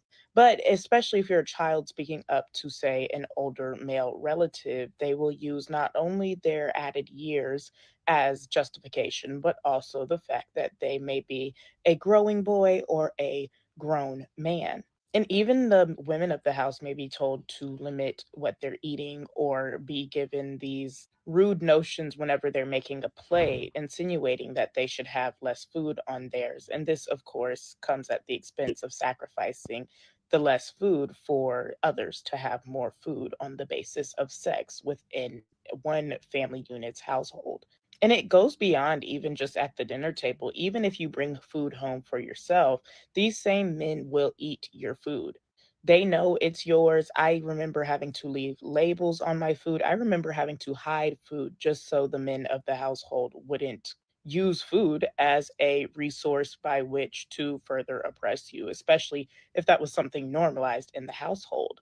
And they will eat things you spent your hard earned money for, and they'll be like, I'll pay you back though. But it still doesn't replace the labor of you having to go and get, and sometimes even food you've cooked for yourself, they will eat. And this is why it's important to teach your sons how to cook for themselves so they don't automatically become a nuisance and a pest wherever they go, and also become a heightened abuser because of how they view food, especially through the lens of the fact that they cannot prepare their own. Living amongst men, you really get to see how they are and their selfishness and what aspects of life will bring it up. It's important to make sure you have a selfless partner, especially when that partner is a man, especially if you are trying to raise a family with him, because he will starve you and your children out as long as it means his belly is full.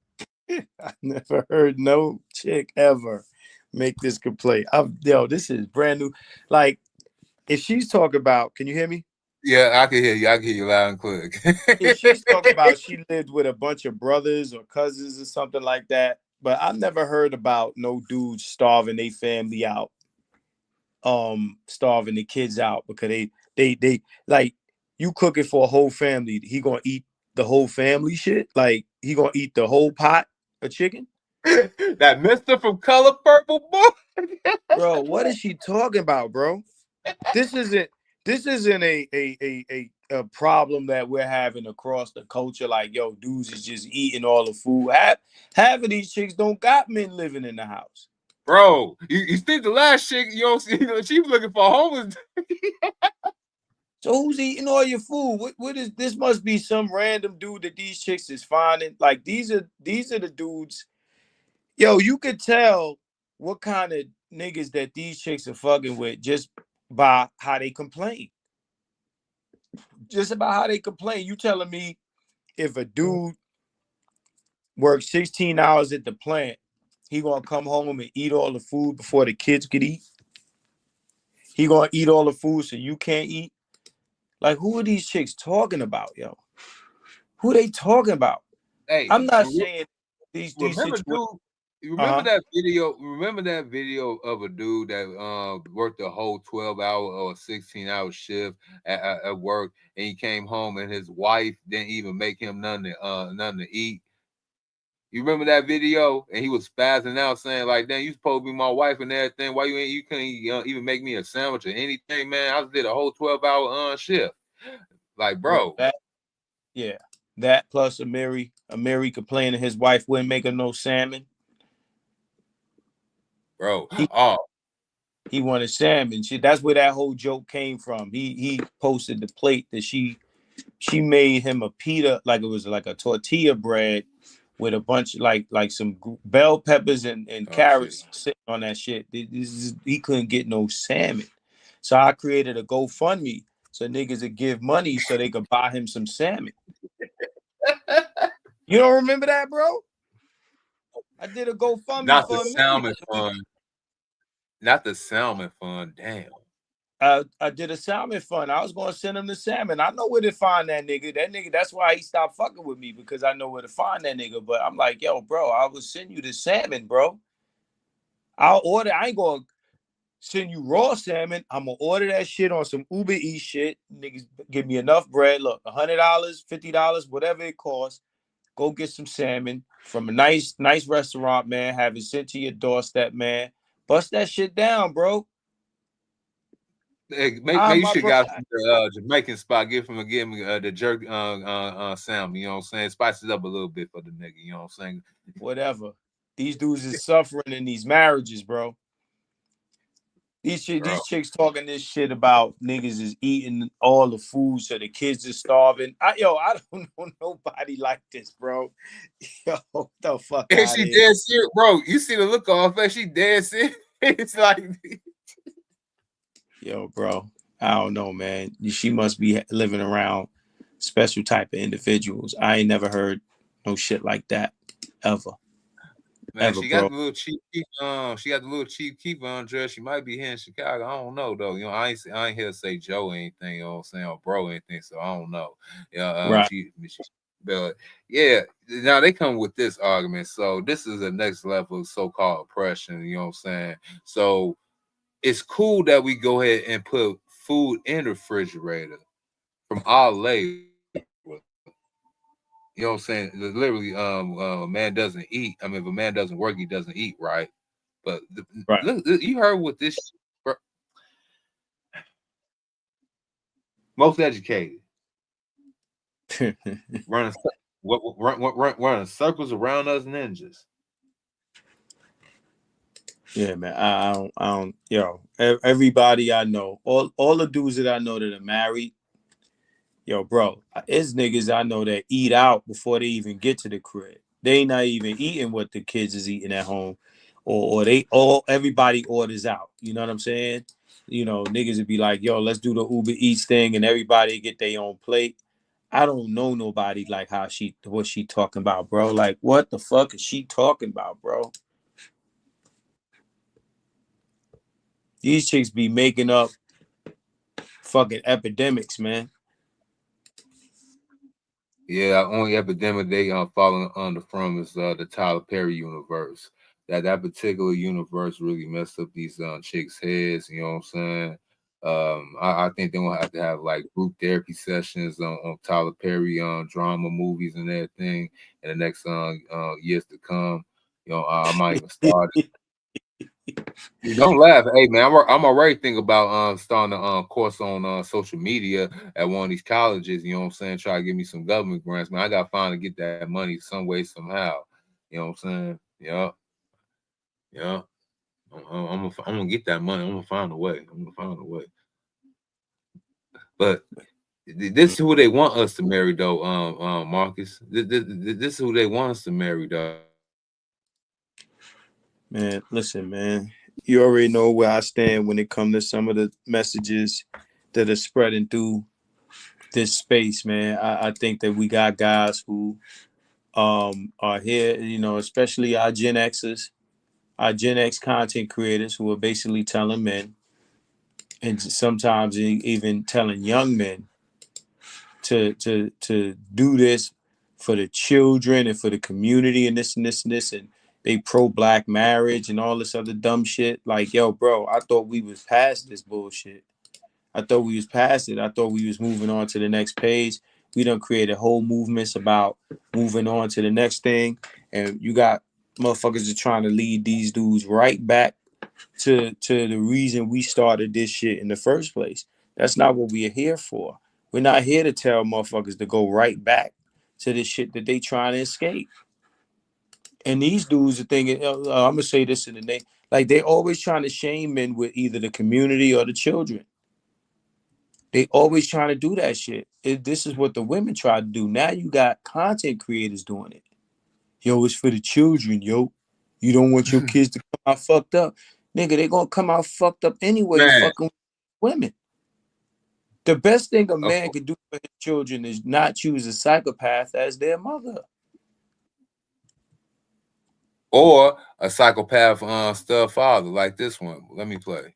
All right, I'm back again to hit you with some knowledge about why men are so terrified right now. Studies have been conducted that women can make babies with other women without men. Yes, you heard that right. We do not need anything from a man to create a baby. The result? We will only have women children. So now let's talk about evolution. Women have had to survive in the society we live in today because of the threats of violence against us. So as we evolve, we become more consciously aware of what is actually happening to us in order to survive. And this deep-rooted consciousness that is happening with women all over the world, and I mean all over the world, is absolutely terrifying to the male species. They have used power and control in order to shut us up and put us in a corner. But what they don't understand is that we are too conscious. We have become too conscious, and you can't take consciousness away from a human. Now, in order for the male species to survive, they must evolve too. And this is absolutely terrifying to them because they've lived in the comforts of their safety for so long. And as we bring consciousness to the male species, they now understand that women actually hold all of the power. Women decide whether the universe procreates and continues. So I say all of this to really say it's time to evolve. Each and every one of us. It's time to evolve and make this world a better place.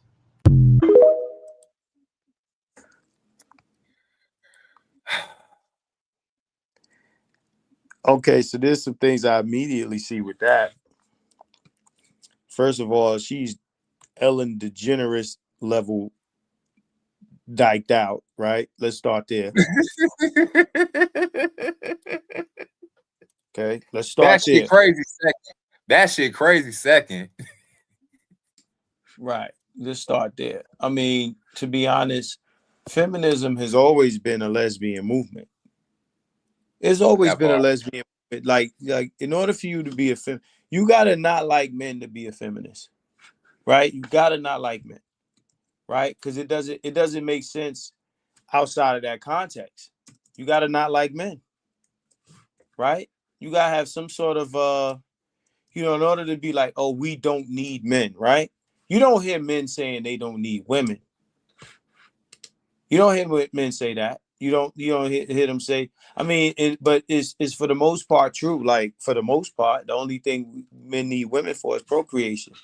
Now, I mean, before I even get to the scientific aspect of what she actually said, right? Before I even get to that, right? All this stuff she's talking about, men holding them down and this and that and power and blah, blah, blah, blah. And, we control, procreation. No, you control that. You don't control that. We've given you liberties. We've given you liberties on that aspect. We've given you the right to do this or the right. Men have given women the right to blah, blah, blah, blah. In order for women to do anything, men have to say, okay, we're cool with that. There's nothing women can enforce in terms of their rights. Nothing. Absolutely nothing, right? They don't have any, they can't enforce it. They can't, make men say, yo, we're gonna do this and y'all not gonna get in our way. They have no enforcement at all. Right? So they have this false sense of power where is it at the end of the day, if tomorrow men decided, yo, we gonna put y'all in cause they all scared of what is it, The Handmaid's Tale or some shit like that. They watch this show where they like, oh, we gonna be in shackles and that shit could happen tomorrow. They scared of Handmaid's Tale, but they want to go ahead and vote in so-called Islamic communists and such. But go ahead. Well, they want it under the context of them being in control of shit. And the problem is we got too many pussy-starved dudes that hand the shit over to them and fight us on their behalf. And that's why I really don't like simp niggas or simp conversations or anything that smell like simping to me. I hate it because, like I said on Facebook, behind every out-of-pocket female is a male enabler. They won't be able to, they can't do none of the shit that they're doing without male assistance, without male backup. They can't do it. They physically can't do it. They can't do it. So you get a bunch hold of that thought real quick.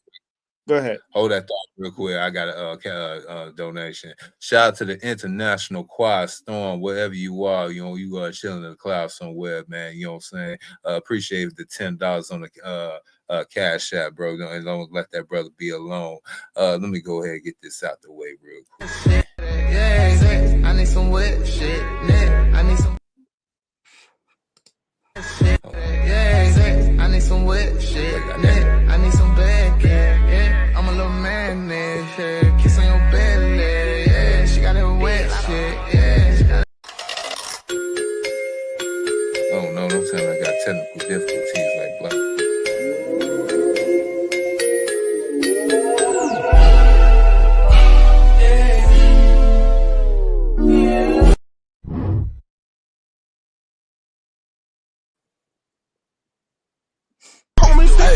Hey, fuck me like you want me. Put them thongs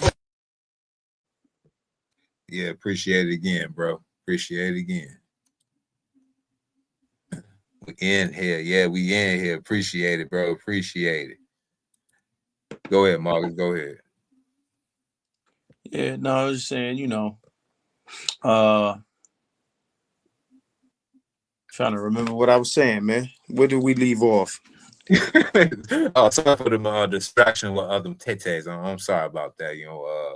Over here at American Douchebag Productions, we like to be like ODB. We like to keep it raw. We like it raw over here. Yeah, man. So at the end of the day, man, like, oh, that crazy dyke bitch we just got to watching. Oh yeah, the dyke chick. Yeah, you know what I'm saying. So let's get to the part. What up, TIQ? What's going on, man? So let's get to the part where she's talking about. Huh? That is his name, the International Quiet Stone. Yeah, no doubt, no doubt. Hey, bro, what's good, man? So this part of the conversation where she was talking about that women will be giving birth to women. They've studied that women don't need anything from a man to procreate. How? I want to see that. How? Well, it seems so. We came so far with science and all these things. They literally talking about they can go ahead and make a baby.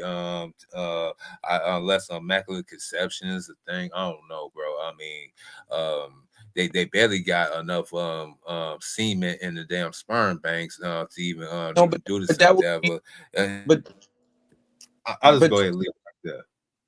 No, but that would be getting sperm is from men. So I'm trying to understand. Like I'll have to look this up to see what procedures they talking about where they won't need anything from men, meaning sperm. It means you don't need sperm either. Women giving birth to women. How you doing that?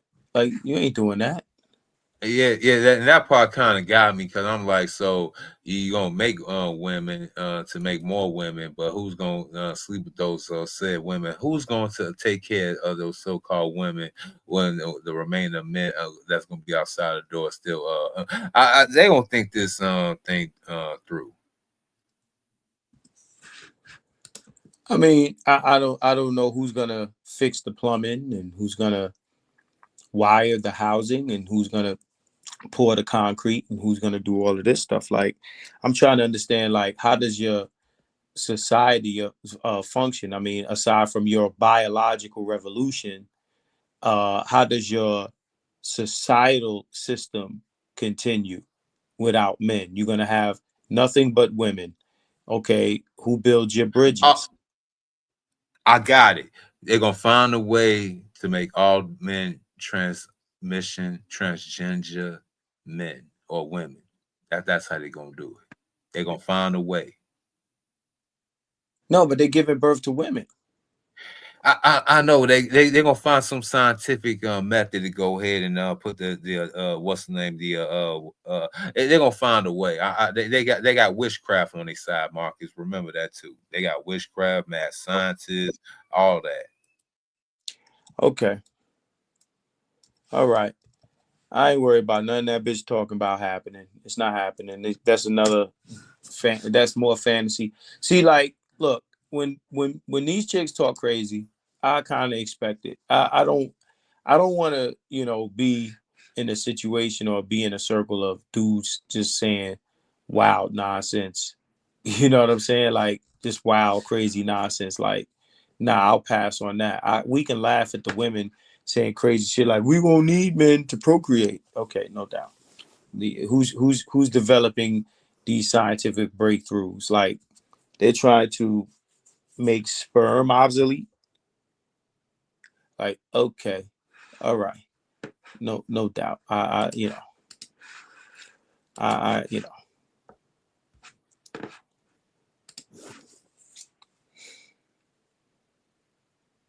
okay. I don't take these chicks serious. Yeah, you can't take them chicks serious for real. Hold on. The Superfly Game of Coulson said they are getting it from animals. Probably they are. He said they are gooners. Yeah, I guess women could goon too. I guess they for some they could do the same thing. If men can goon, they could goon too. Let's take a little more of a listen to this conversation with Andrew Wilson and CGA for a little bit. Let's go ahead. We got all the other stuff on why dudes shouldn't get married out the way with all the so-called examples that I brought to the screen. You know what I'm saying? I find it crazy. I touched all the talking points that you had talked in your what's the name videos. Let's go ahead and take a little bit of what CGA and Andrew Wilson about to say for a little bit. I'm gonna pause. I'm gonna pause when you want me to. Also, this particular point, if someone asked me, would I recommend marriage for them, and they were in a certain position in life, they weren't established, I would say no.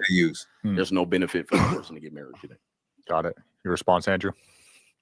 Yeah, I didn't hear any anti-marriage arguments. I heard anti-divorce arguments. So I'm with you on divorce, 100%. Stream over. And but you agree. But it's a good thing that the topic isn't on divorce; it's on marriage. And it seems like you agree with my proposition then. And the proposition is that marriage, quote, is a great institution. Yep. And that is it really, Andrew?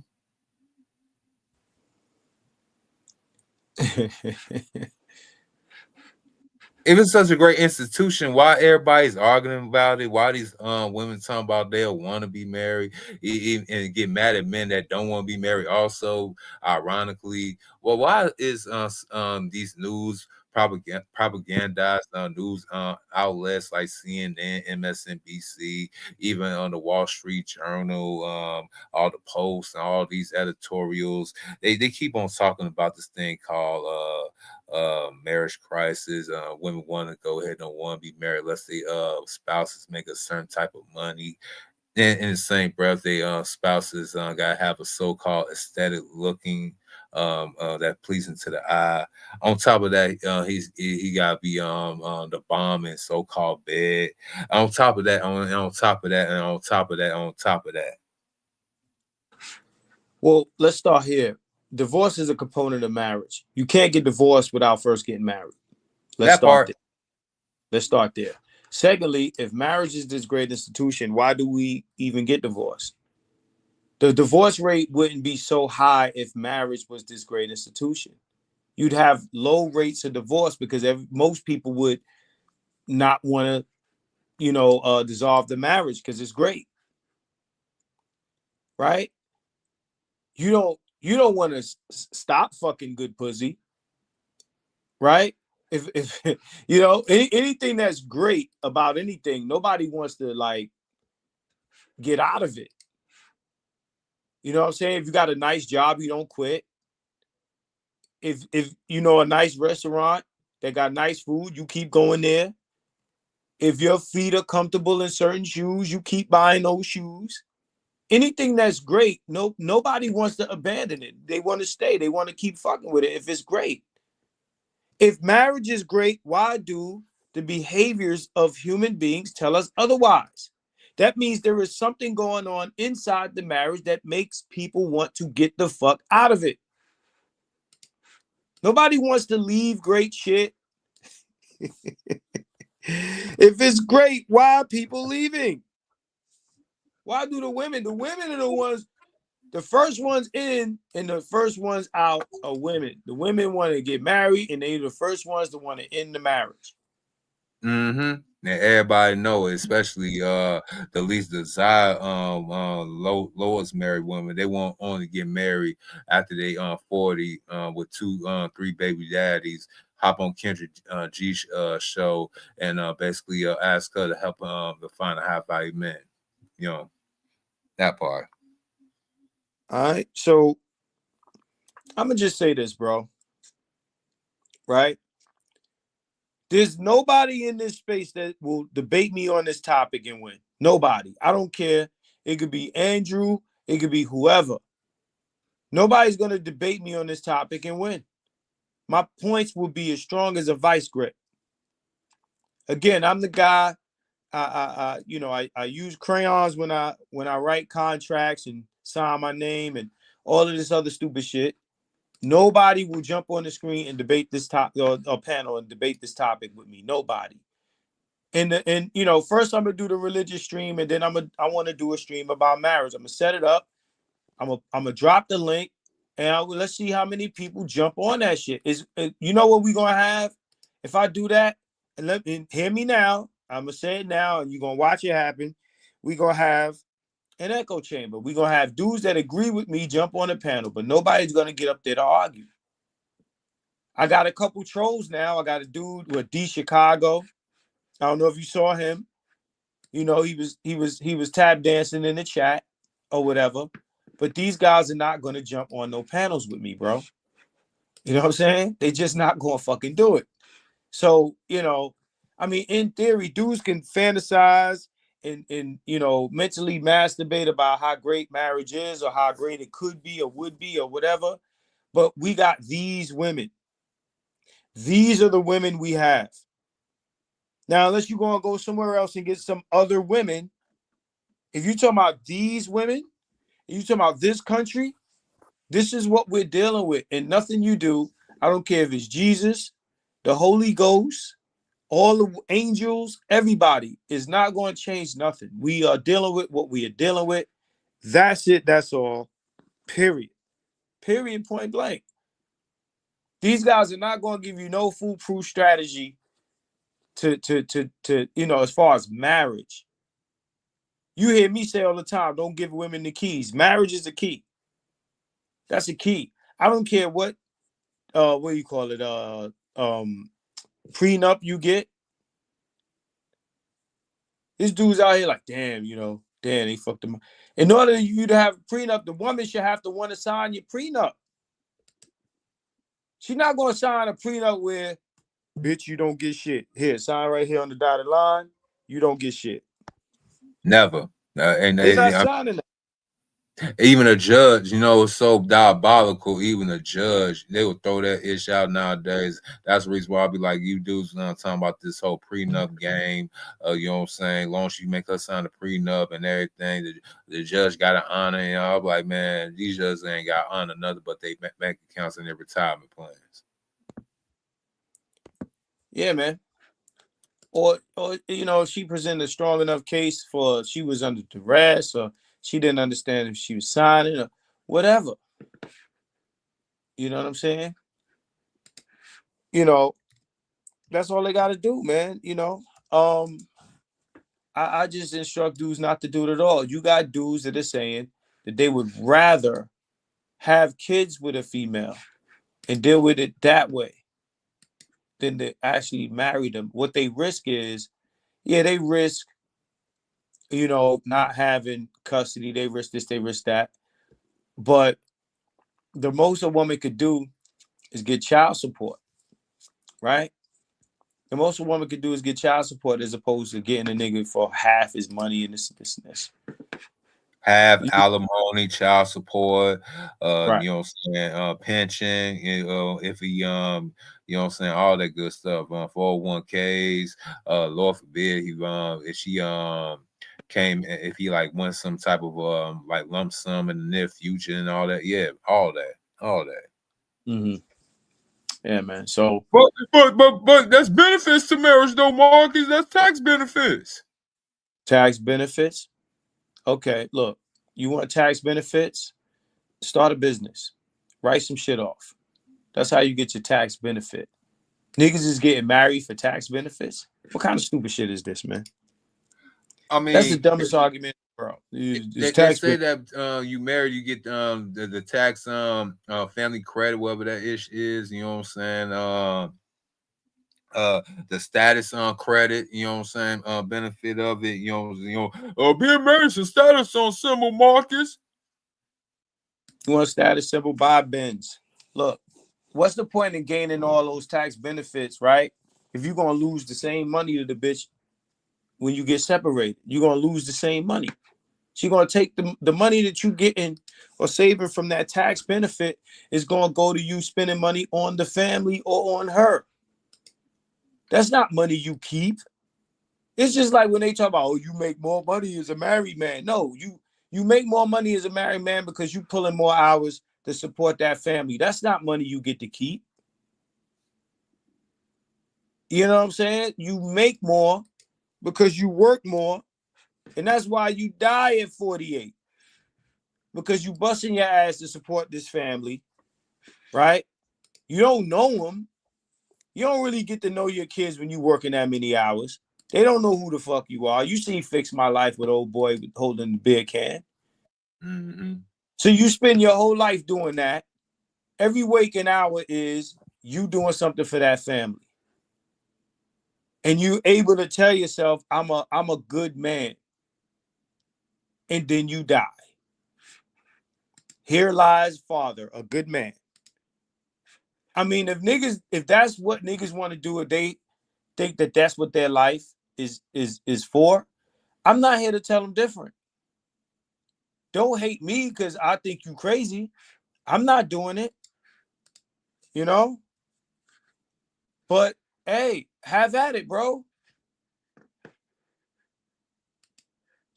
Yeah, I mean, like you said, in the community, I think a lot of dudes want to get married because a lot of them didn't see their mama actually get married. They feel like if by doing such, not only they saving the future women or they group or whatever have you, they saving their mom. You know what I'm I saying? don't think that is bullshit they tell themselves. They get married because they want to be with that bitch, bro. Hey, some. Hey, ahead. you be surprised. You be surprised. I'm talking about the dudes in black circles that think like the chick, you know what I'm saying? Like the Umars and them, you know what I'm saying your mama black and all that other stuff. So yeah, they actually have that so-called philosophy. Fam, the reason why they there in the first place is because they want to be in love with a female, this and that. That's why you go there in the first place, right? Because you're thinking like that. So you go to a space that kind of supports your belief system, your self-imposed belief system, right?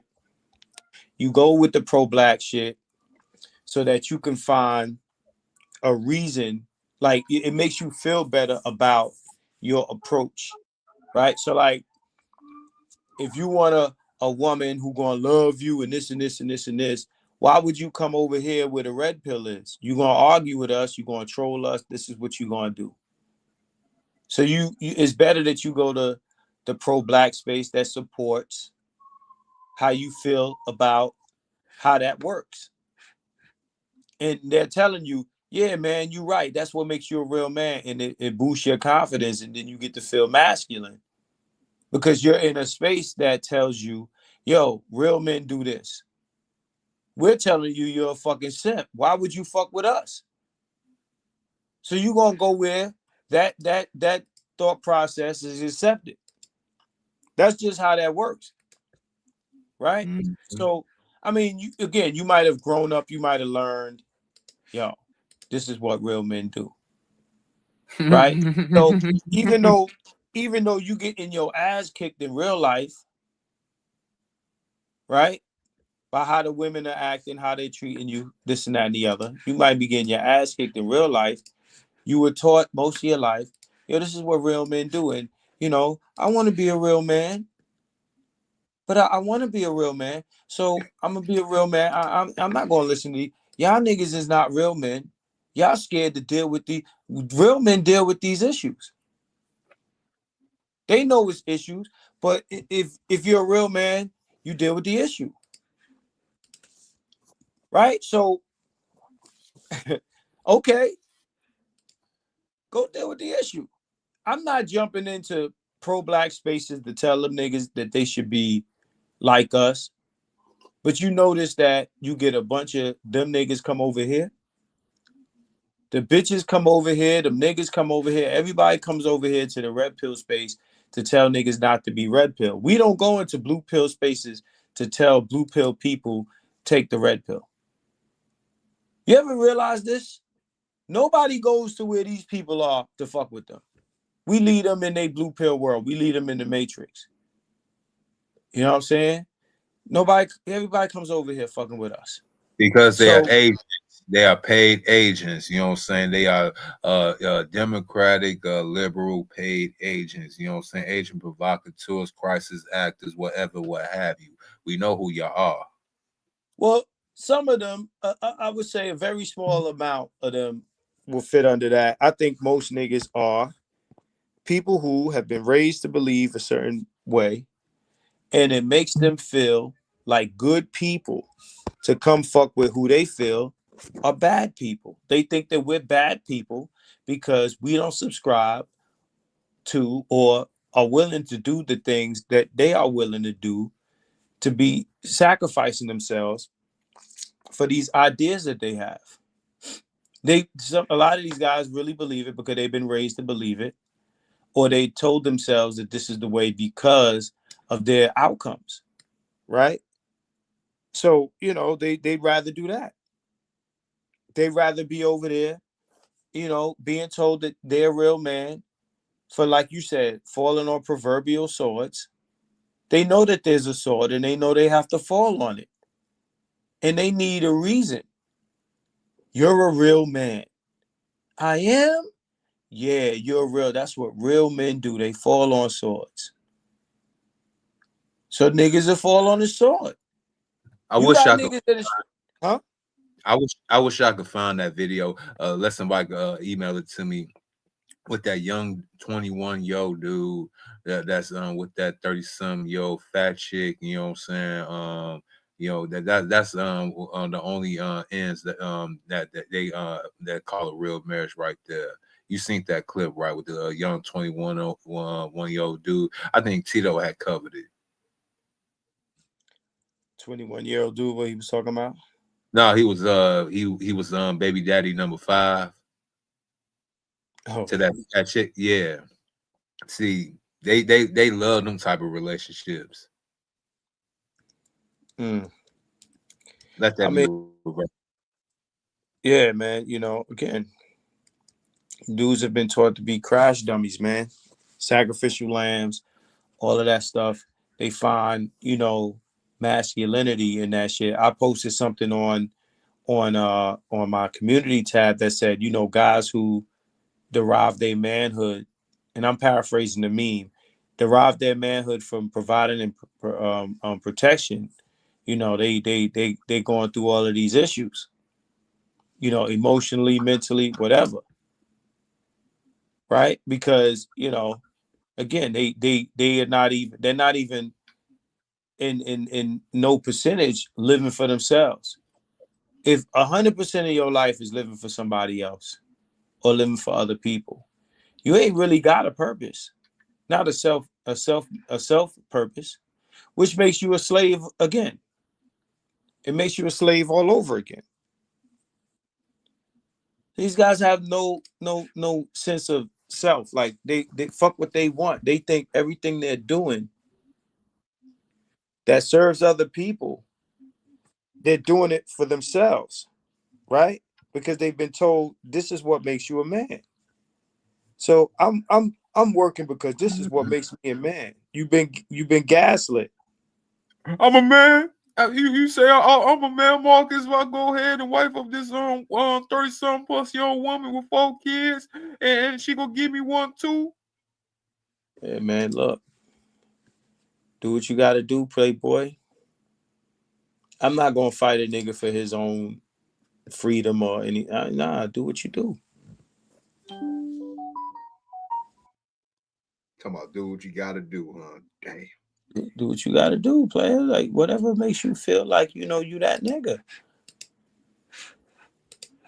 Whatever makes you feel like you that nigga, you go ahead and do that. You know what I'm saying? So I'm not here to run the experiments, bro. I ain't about to show niggas test tubes and chemistry sets and all of that dumb shit. You think? I mean, they gonna have to add a new element to the periodic table. It's gonna be the blue the sim energy what's the name? I think they're gonna have to put that on a periodic table. It's like that simping. It became its own element. Like You gotta really do scientific dissertations on this particular matter in the future, because you really can't make some of this shit up. You really can't.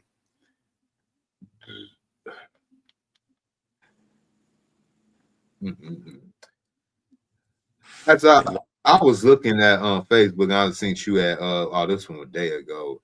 You had posted a reply to someone on one of our mutual friends on Facebook. He had posted, the main thing ruining dating for men of today is that older women have too much baggage and younger women have. Okay. And you have replied, and both groups think they own niggas. Yeah. Yeah. I have a similar saying. I say, you know, I tell guys, I say, you don't want a woman that's too smart or too dumb. Because if she's too smart, she'll reject the instruction. And if she's too dumb, she can't process it. Like, she won't even be able to understand what you're telling her to do. You know what I'm saying? Like, it's crazy. But I agree with both things. It's like, yo, like, you know, is power. Well, you said it was either women that have too much power versus women have what? I forget this statement, but I know the post you talking about, and I know the person you talking about who put it up. But yeah, man, every once in a while, my man hit on a point. Like, he do his thing. When he right, he right. You know what I'm saying?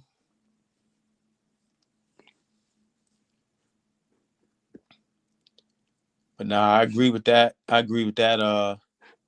That argument being made there. Crazy.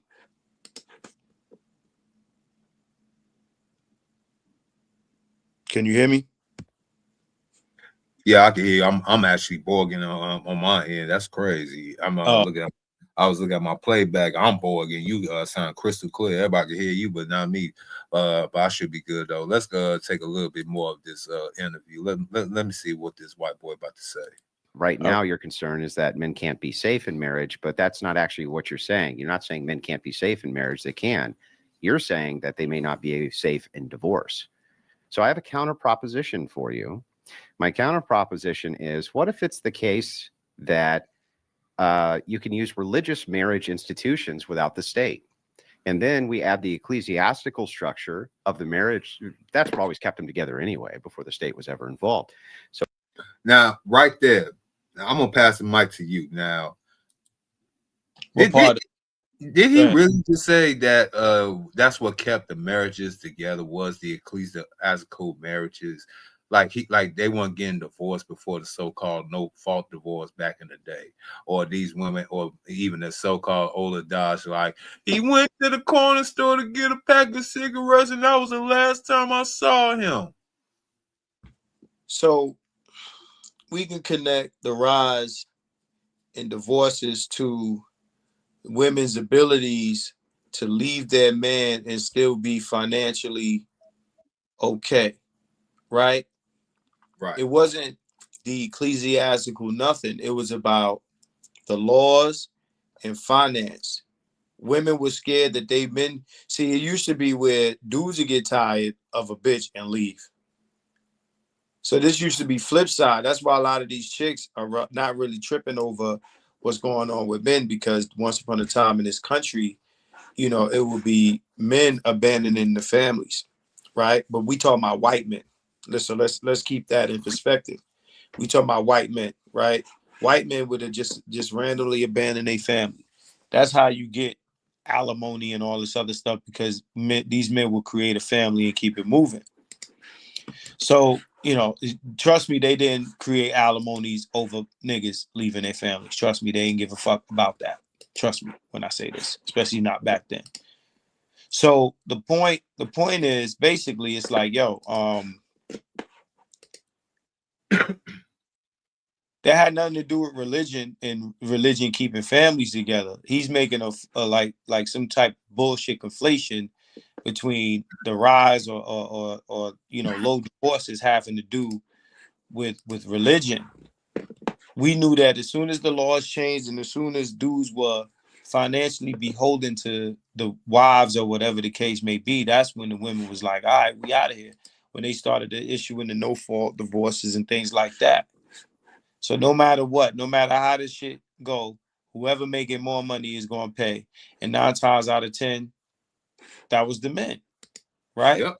What was women really doing to make considerable income back then, right? So, yo, like, this is a dumbass argument. Then he said that you're not saying men aren't safe in a marriage. I'm saying it.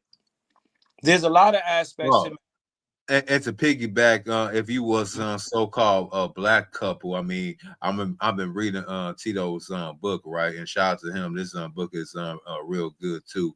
Even in the book, even in the first few pages, he had basically put a whole picture of basically when it showed that the black woman couldn't even be a housewife because it was illegal anyway. So I mean, yeah, y'all complain about all this so-called y'all was outside already working anyway, man. I mean, like, what's really fucking good? Yeah, they needed black women in the workforce. I mean, look, they ended slavery. So now black men are working.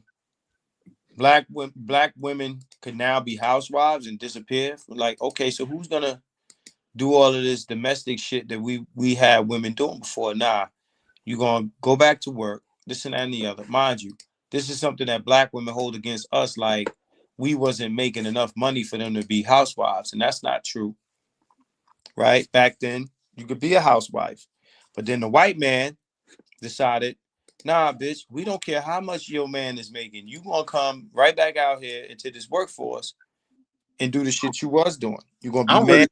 I'm really putting some two together right now, Tito. And I think I mean not Tito, Marcus. Sorry about that. Nah, you good. I'm putting something together. So I had literally just because I was just thinking about Tito's book and that part I just referenced. I'm really starting to think that the whole 1950s thing was really a mirage. But if it was real, these white bitches weren't really the housewives. It was a so-called black maids because she had to go and take her black ass to work in so-called white. So, yeah, I mean they were the ones, you know, doing all this stuff. But again, you know, they come to the white woman's house. They you know, Maybell or whatever they are, and they're watching these white women live what they call now a soft life while they're serving or doing whatever for that family. That's what they're. And you know, we talk about best case scenarios because this is not something that's even real today. These white women got jobs and they work places and they work alongside of these same black women that think that these women are at home living off their rich white man. Like, bitch, you got white female co-workers at your job right now. Like, what soft life are they living? They working with you, making the money that you making. You know what I'm saying? And if they're making a little bit more, then that's something you complain to your boss about, your white boss. You don't complain to niggas about that. I never understood why black women go to niggas talking about a race gap. I mean, a wage gap. Well, because it sounds good because they got to do the monkey CC. Becky and Karen put a battery in their back. So they think they white women. Yes. So they basically parrot and parakeet whatever Karen tell her go ahead and say to her black man, but she really want to say to her white man, but she go home to that white man and shut the F up to a degree. I mean, he's still leaving their ass for a reason. I see why. But as long as she keeps that status quo up and keep us separate, or even having us niggas, so she get twofold. Even if so-called Brad or Chad leave her white ass, she know that she could always find a nice Tyrone, even a so-called nice little nerd dude that nobody wanted to go ahead and mess with. She knows she can get him too. So I got a little bit more time to kick it. Yeah, play a little bit more of that video, man. You know, I got you. I'm about to get off in a few minutes anyway, too. But what if instead we use the ecclesiastical church, the structure of the old churches, that would be Catholicism and Orthodoxy, where you see the lowest divorce rates because the community puts pressure on the women to act right. That's what they do. Right now, the state applies no pressure on women to act right, right? You can just go and file whatever you want, get a divorce, and go be banging the neighbor by the next night. We totally agree on that. But to say that we should abandon marriage is silly. It seems like you're completely pro-marriage. You're just anti-divorce. So why wouldn't you just throw your weight behind institutions where the divorce rate is the least and you have an ecclesiastical structure which can be appealed to assist with that? That's what makes no sense to me. My response to that is if we're fifths, we beat all drunk. All right. So that's a scenario that just isn't present. Can you explain the analogy for me? Well, I got pause right there. Like he ain't never heard, even a white boy like Andrew fucking Wilson had to heard that term before. Man, come on now. I mean, if he hasn't, then it just speaks to his tone deafness. But yeah. Let me press play. I'm gonna press play. If we use if, it's not a matter of if, it's a matter of when. If we say if we have a situation where this is present, then this would work. Well, that makes sense. If we had that, we do have it right now. Well, it doesn't necessarily work because, and I'm going to tell you why, because a woman can go to a divorce attorney and they can simply just say, hey, listen, it was a off the cuff, off the state divorce, but you got married within a certain state, or she filed in a certain state, so therefore the divorce goes on. No, absolutely, okay. yes. Well, listen, I've been to with the divorce attorneys, and what they'll tell you is, hey, listen, you can get married in the ritual, you can get married in the orthodoxy, you can get married off record. But if she files and that woman is hell bent on saying, we got married, I don't care if it was a ceremony where we walked on coals with our feet bare, that's considered a marriage. You also have common law. You have a lot of other ways for that woman to establish marriage. How does your way eliminate common law? I don't have any way to eliminate common law. So what then, I have is a way for men to avoid. Well, then the being argument's used. silly. No, the argument's not silly. So, yeah, I do have a way to eliminate common law. Don't occupy the same living space as your woman. Period. Now you got niggas that don't want to do that because they want to sleep and wake up with their bitch. But okay, then again you end up with common law. The way to eliminate common law is don't live with your woman. But go ahead, you were gonna say something. I'm sorry. No, I mean I was gonna say this dude had he knew he was about to be in for a night dealing with CGA. He had to get a drink. You know what I'm saying?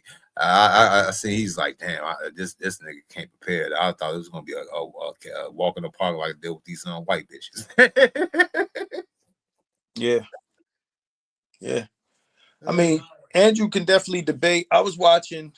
Now you saw me on Dr. Thunder's channel when I was basically saying I didn't like the way that CGA handled Andrew in the debate, even though he disagreed with him. But I watched something today. I watched a stream with Andrew talking to a female. Now, mind you, he was correct in the debate, but he did exactly what CGA did to him. He was talking to her all types of crazy, and throwing wild insults. Even though, like I said, he had the stronger points and stronger argument. So, it made me lose a lot of sympathy for him. For this debate, it's like, basically what CGA did was he gave Andrew a taste of his own medicine as far as how he deal with the white girls. So next time I talk to Dr. Thunder about this, or better yet, when I stream about it, because I now watch the whole video, I'm going to speak to that. Because if that's how Andrew engages, then I have less sympathy for him. Not to say that CGA necessarily, or he gave CGA a reason for coming at him the way he came at him. He did not, but he's also not sympathetic to the point where I'm gonna say, yeah, man, I feel sorry for him or feel bad for him because CGA came at him a certain type of way. Nah, you're not gonna get that sympathy. So either way, that's what it is. All right, let me go ahead and press play a little bit. Establish marriage. How does your way eliminate common law? I don't have any way to eliminate common law. So what I have is a way for men to avoid. Well, then the being argument's used. silly. No, the argument's not silly. So here's what you have. You have a if proposition, which doesn't exist for most men. Most men aren't religious. Most men aren't looking to be under a religious orthodoxy. So it doesn't apply. So you're taking a moral standard or a religious standard to apply to people who aren't under that veil. So let's start with a couple of things you said, which are fundamentally untrue. Most men are religious, in fact, including in this country. Most of them, not some of them. But they're not religious. Hang on. I didn't interrupt. I understand, but maybe just take that point. Most aren't under your religion. Okay. We can agree with that. So here's the thing, though. But Catholicism and Orthodoxy is growing rapidly. And if it's the case that the ecclesiastical structure is already there, which it is, right? If you're going to cohabitate with a woman, the thing that you're offering right now is common law marriage anyway, if there's cohabitation at all. You're not protecting anybody from that. At least under my model, it gives an ecclesiastical structure that's designed to prevent divorce by applying community pressure. That was the way it was always done. Apply the application of community pressure within the confines of the woman's social circle. Right now, do you agree with me, for instance, that many divorces happen because women like to yap? So you get a freshly divorced woman and she's free. You go, girl power. And she starts talking to her little friends. She starts telling. I don't know about white people, but the reason why that won't work for niggas is because the community pressure in Black culture comes from the women. It doesn't come from the men, right? Men have no community pressure for women to do anything, right? That's even if you want to say, if you want to call a thing a community in the first place. The community pressure comes from the women, not the men. So in the ecclesiastical framework for Black people, it'll be back to the bitches running shit. Okay, so there's no community. Black women are not under any pressure from their men to do nothing, whether it be inside the community, inside the culture, or outside of it. The reason why it works for white men, I told somebody this earlier, is because white men have things that they can grant or deny access to. This is what I said in the stream. White men run the system. White men could take away a bitch abortion rights. They could take a bitch right to work, right to vote. They could take all that shit away. Black men can't do that with Black women. The white man is essentially the boss of the corporation. Everybody else is co-workers, right? So everybody appeals to the boss, and the Black man that's the co-worker alongside you don't get no respect. You're gonna talk to him crazy. You ain't gonna submit to him. You ain't gonna do none of that because he's your co-worker. You don't gotta worry about him doing anything to you. No, Marcus. No. When it refers to the Black man and a Black woman, she's actually middle management. See, absolutely. She's HR. Right. Absolutely. You know, the funny thing is, I've said this before, but you know, my only comparison to Black men being middle management is how sometimes you'll have a title that's a powerless title. Right? Now, I wouldn't call Black men middle management per se, but that's the only thing they have in common with middle management is that they have a title that gives them no authority. Right? Oh, you the man. And as a man, you do this and you do this and you do this. But Black women are definitely middle management. This thing that he's talking about definitely does not work for Black people because in the community spaces that we occupy, Black women are the authority figures. So that's just how that works. Andrew and his ecclesiastical bullshit is not going to change that dynamic. Shit, even in the times that we're talking about, that's how it was. It was like that then. Right? So how does it become that now if we readopt that? We all agree Black men have never had any sort of authority over Black women. Nothing real, nothing that we, you know, there's only been, you know, through what the girl on one of the videos you played said was like, we're using resources, we're making them into resource slaves or whatever the case may be, right? By denying resources. That's how they look at that. So like even when the men are making the money and they're the high value men women are looking for, women want to still be able to roam freely about the cabin inside of the framework of this beneficial or resource patriarchy. So they want the benefits and the resources of patriarchy, but they want to be able to move freely about the cabin, and any anything that denies them that freedom is oppressive. Damn. Yeah, it's oppressive within the framework that they commanded from the men. They don't want a broke nigga, but they want a submissive rich nigga. Yeah, basically, a lot of these people say they don't want no so-called provider. They want a so-called gang goofy simp with money. Right. They want an on-point simp. That used to be the term we would use back in the day, is an on-point simp. They want a simp nigga with his shit together, which is a Russell Wilson. Anything other than that is oppressive to them. So if they get what they want, it's empowerment. If they don't, it's oppression. And that's just how the shit works. You know what? That last name Wilson started becoming a simping last name. I mean, Russell Wilson, Andrew Wilson. I mean, yeah, damn. The thing about these white dudes, they get on these podcasts and they talk a good motherfucking game. They know exactly what to say to draw the audience. They bring these girls up. They talk all strong on them. Now, it has come out that this dude got a woman with 3 baby daddies or some shit like that, right? So now, when they talking about it, I mean, I know Doc has done a show on this. They're like, oh, it's an attack. No, it's not an attack. It's him telling the truth. If that's what the audience needs to know about the guy that they listening to, that the guy that they're listening to is telling them move this way, but then he's moving a different way that is falling short or contrary to what he's preaching, then no, we need to know that. And I mean, Doc is like, yo, it sounds like an attack and it's not relevant to listen. If you spitting the truth is the truth. Maybe you ain't the one to say it though. Mm-hmm. Right. That's all that means. It's like, okay, does it make your point not factual? No, it doesn't do that. But you're just not the person for the message.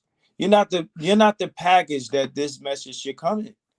And that's just what that is. Like, yo, you're not the guy for this. We shouldn't be listening to you say this. So the message is valid. We just need to get it from somewhere else, because it might be coming with other shit that we might not need, because your life is about something else. And that's all that means. So whoever wants to be tied to Andrew Wilson can continue to be tied to that man. I just hope that it gets you the outcomes that you're talking about. A lot of these guys that are talking about they're married under this framework of this religious nonsense are not telling you the other things that they're doing to keep their marriage together. They're jumping through hoops, they're doing backflips and cartwheels to keep their wives with them. But then when they talk to you, they say it's religion that's driving it, and it's bullshit. You know? So, I mean, look, and the things that I say about this topic, I'm gonna be lightweight because, I'm cool with niggas that talk this stuff, but at the same time, it's like, yo, like, it's a lie, man. And I don't like when niggas be capping. I just don't. I really, really fucking don't, man. Because you're gonna steer somebody in the wrong direction, especially some young niggas and then we're gonna be trying to get them out of the same mess we've been trying to get most of these niggas out of. Which is why we're here doing these streams in the first place. Why would you throw these niggas back in the dirt for your fucking aspirational, idealism and bullshit? Like, it's just not real. I care more about real people than this idea and this fake shit that niggas is trying to, push forth, man. They're in a dream sequence and they're trying to make their dreams or make some standard into the reality instead of dealing with what we're dealing with and the people that we're dealing with, man. And I don't appreciate it. It's like telling niggas yo, the slave plantation is great. We have it good here. And that's what this shit sounds like to me. Even worse, Marcus. The niggas is on the Titanic. They see that there's a hole in the ship. They see the dudes is still playing the music, and it's like, hey, don't worry about it, guys. It's not that bad. You know what I'm saying? All we gotta do is go ahead down to the hole, get a couple of buckets, get a whole bunch of dudes. Let's go ahead, keep the water out the engine, and you know what I'm saying? Everything gonna be all right. Yeah, man. So, yeah, at the end of the day, dudes could do what they want to do. I'm here to say what it is. Dudes that take it in, or they won't, or they listen to another guy. They can take that in or don't. And at the end of the day, you have nobody to blame but yourself. None of us are obligated to not only to give you the the guidance, but also to make you listen. None of us are obligated to do any of those things. So it is what it is, man. I'm a jump fan, but it was good finally kicking it with you on your shit. Yeah, man. I'm a like I said, I got a few panels coming up, man. When we're gonna discuss some of these things, I wanna tackle religion because that's becoming a big one. And I wanna also revisit this marriage debate that these guys have because I finished watching the video and I want to address some of the things that I wasn't aware of before having not watched the whole video. So, all those things are coming up, man. And yeah, rock with the kid. Who's still who's up in the chat, man? Where the chat at? The chat, we still got some. There's like a lot of Ghost Song listeners right about now. I think Quiet Storm probably still up in here. The Superfly Game of Cool Some. You know what I'm saying? No News. I don't know if they still up in here, but I guess got a lot of cloud watches. It's almost 1 a.m. my time. Right. Yeah, I was going to mention that. Yeah, it's getting kind of up there in the time. So and I know it's the weekday. You got guys, got niggas watching football tomorrow and working tomorrow and all type of shit. So, but yeah, man, we gonna definitely do this again, man. Yeah, I would have been on earlier, but I caught the link late. By the time I seen the link that you had sent me, some time had passed. How long was you on before I jumped in? Not even that long. You literally had popped up when I spoke you up. Okay. All right. Cool. All right. Yeah, man. It's all good. So, yeah, let's definitely do it again, man. Sometimes do it again. Let's do it again. All right. It's cool to, speak without having to, set up my own situation, man. I don't mind, I like popping up on dudes' platforms, man, because it's less work for me, man. I'll let y'all do the work. Let y'all play the videos and all that. Even though my channel's small, I had basically everybody had stopped through here that basically of all Manosphere alumni. I had Coach stopped through it before, Black Ram, all these other guys, you know what I'm saying? You probably never heard of them, but you know what I'm saying? Yep. So I feel honored when I got the your content creator, favorite content creator almost. So I'm trying to get there. I ain't there. You know what I'm saying? Y'all just come to stop by over here. You know what I'm saying? I'm over here in my little neck of the woods. No doubt. All right, my brother. Hey, yo, I appreciate everybody that's in the chat. You know what I'm saying? That rock with us through the convo, or everybody on the replay. You know what I mean? Catch us. I'll be in Dr. Thunder's chat as usual. Like I said, I got a couple of them things coming up, so look out for those. And yeah, we gonna make it happen, man. All right. Well, I'm about to go ahead and get up out of here, y'all. You know what I'm saying? Marcus, you already gave your final thoughts, so you know what I'm saying. You go ahead, drop down if you want to. You know what I'm saying? What up, Zone? What up, Zone 84, 86, 84? My bro. Hey, you just came in. Go ahead to watch the playback because we all about to get up out of here, bro. No doubt. Yeah. So on that note, everybody have a good night. Peace. Oh, with the info.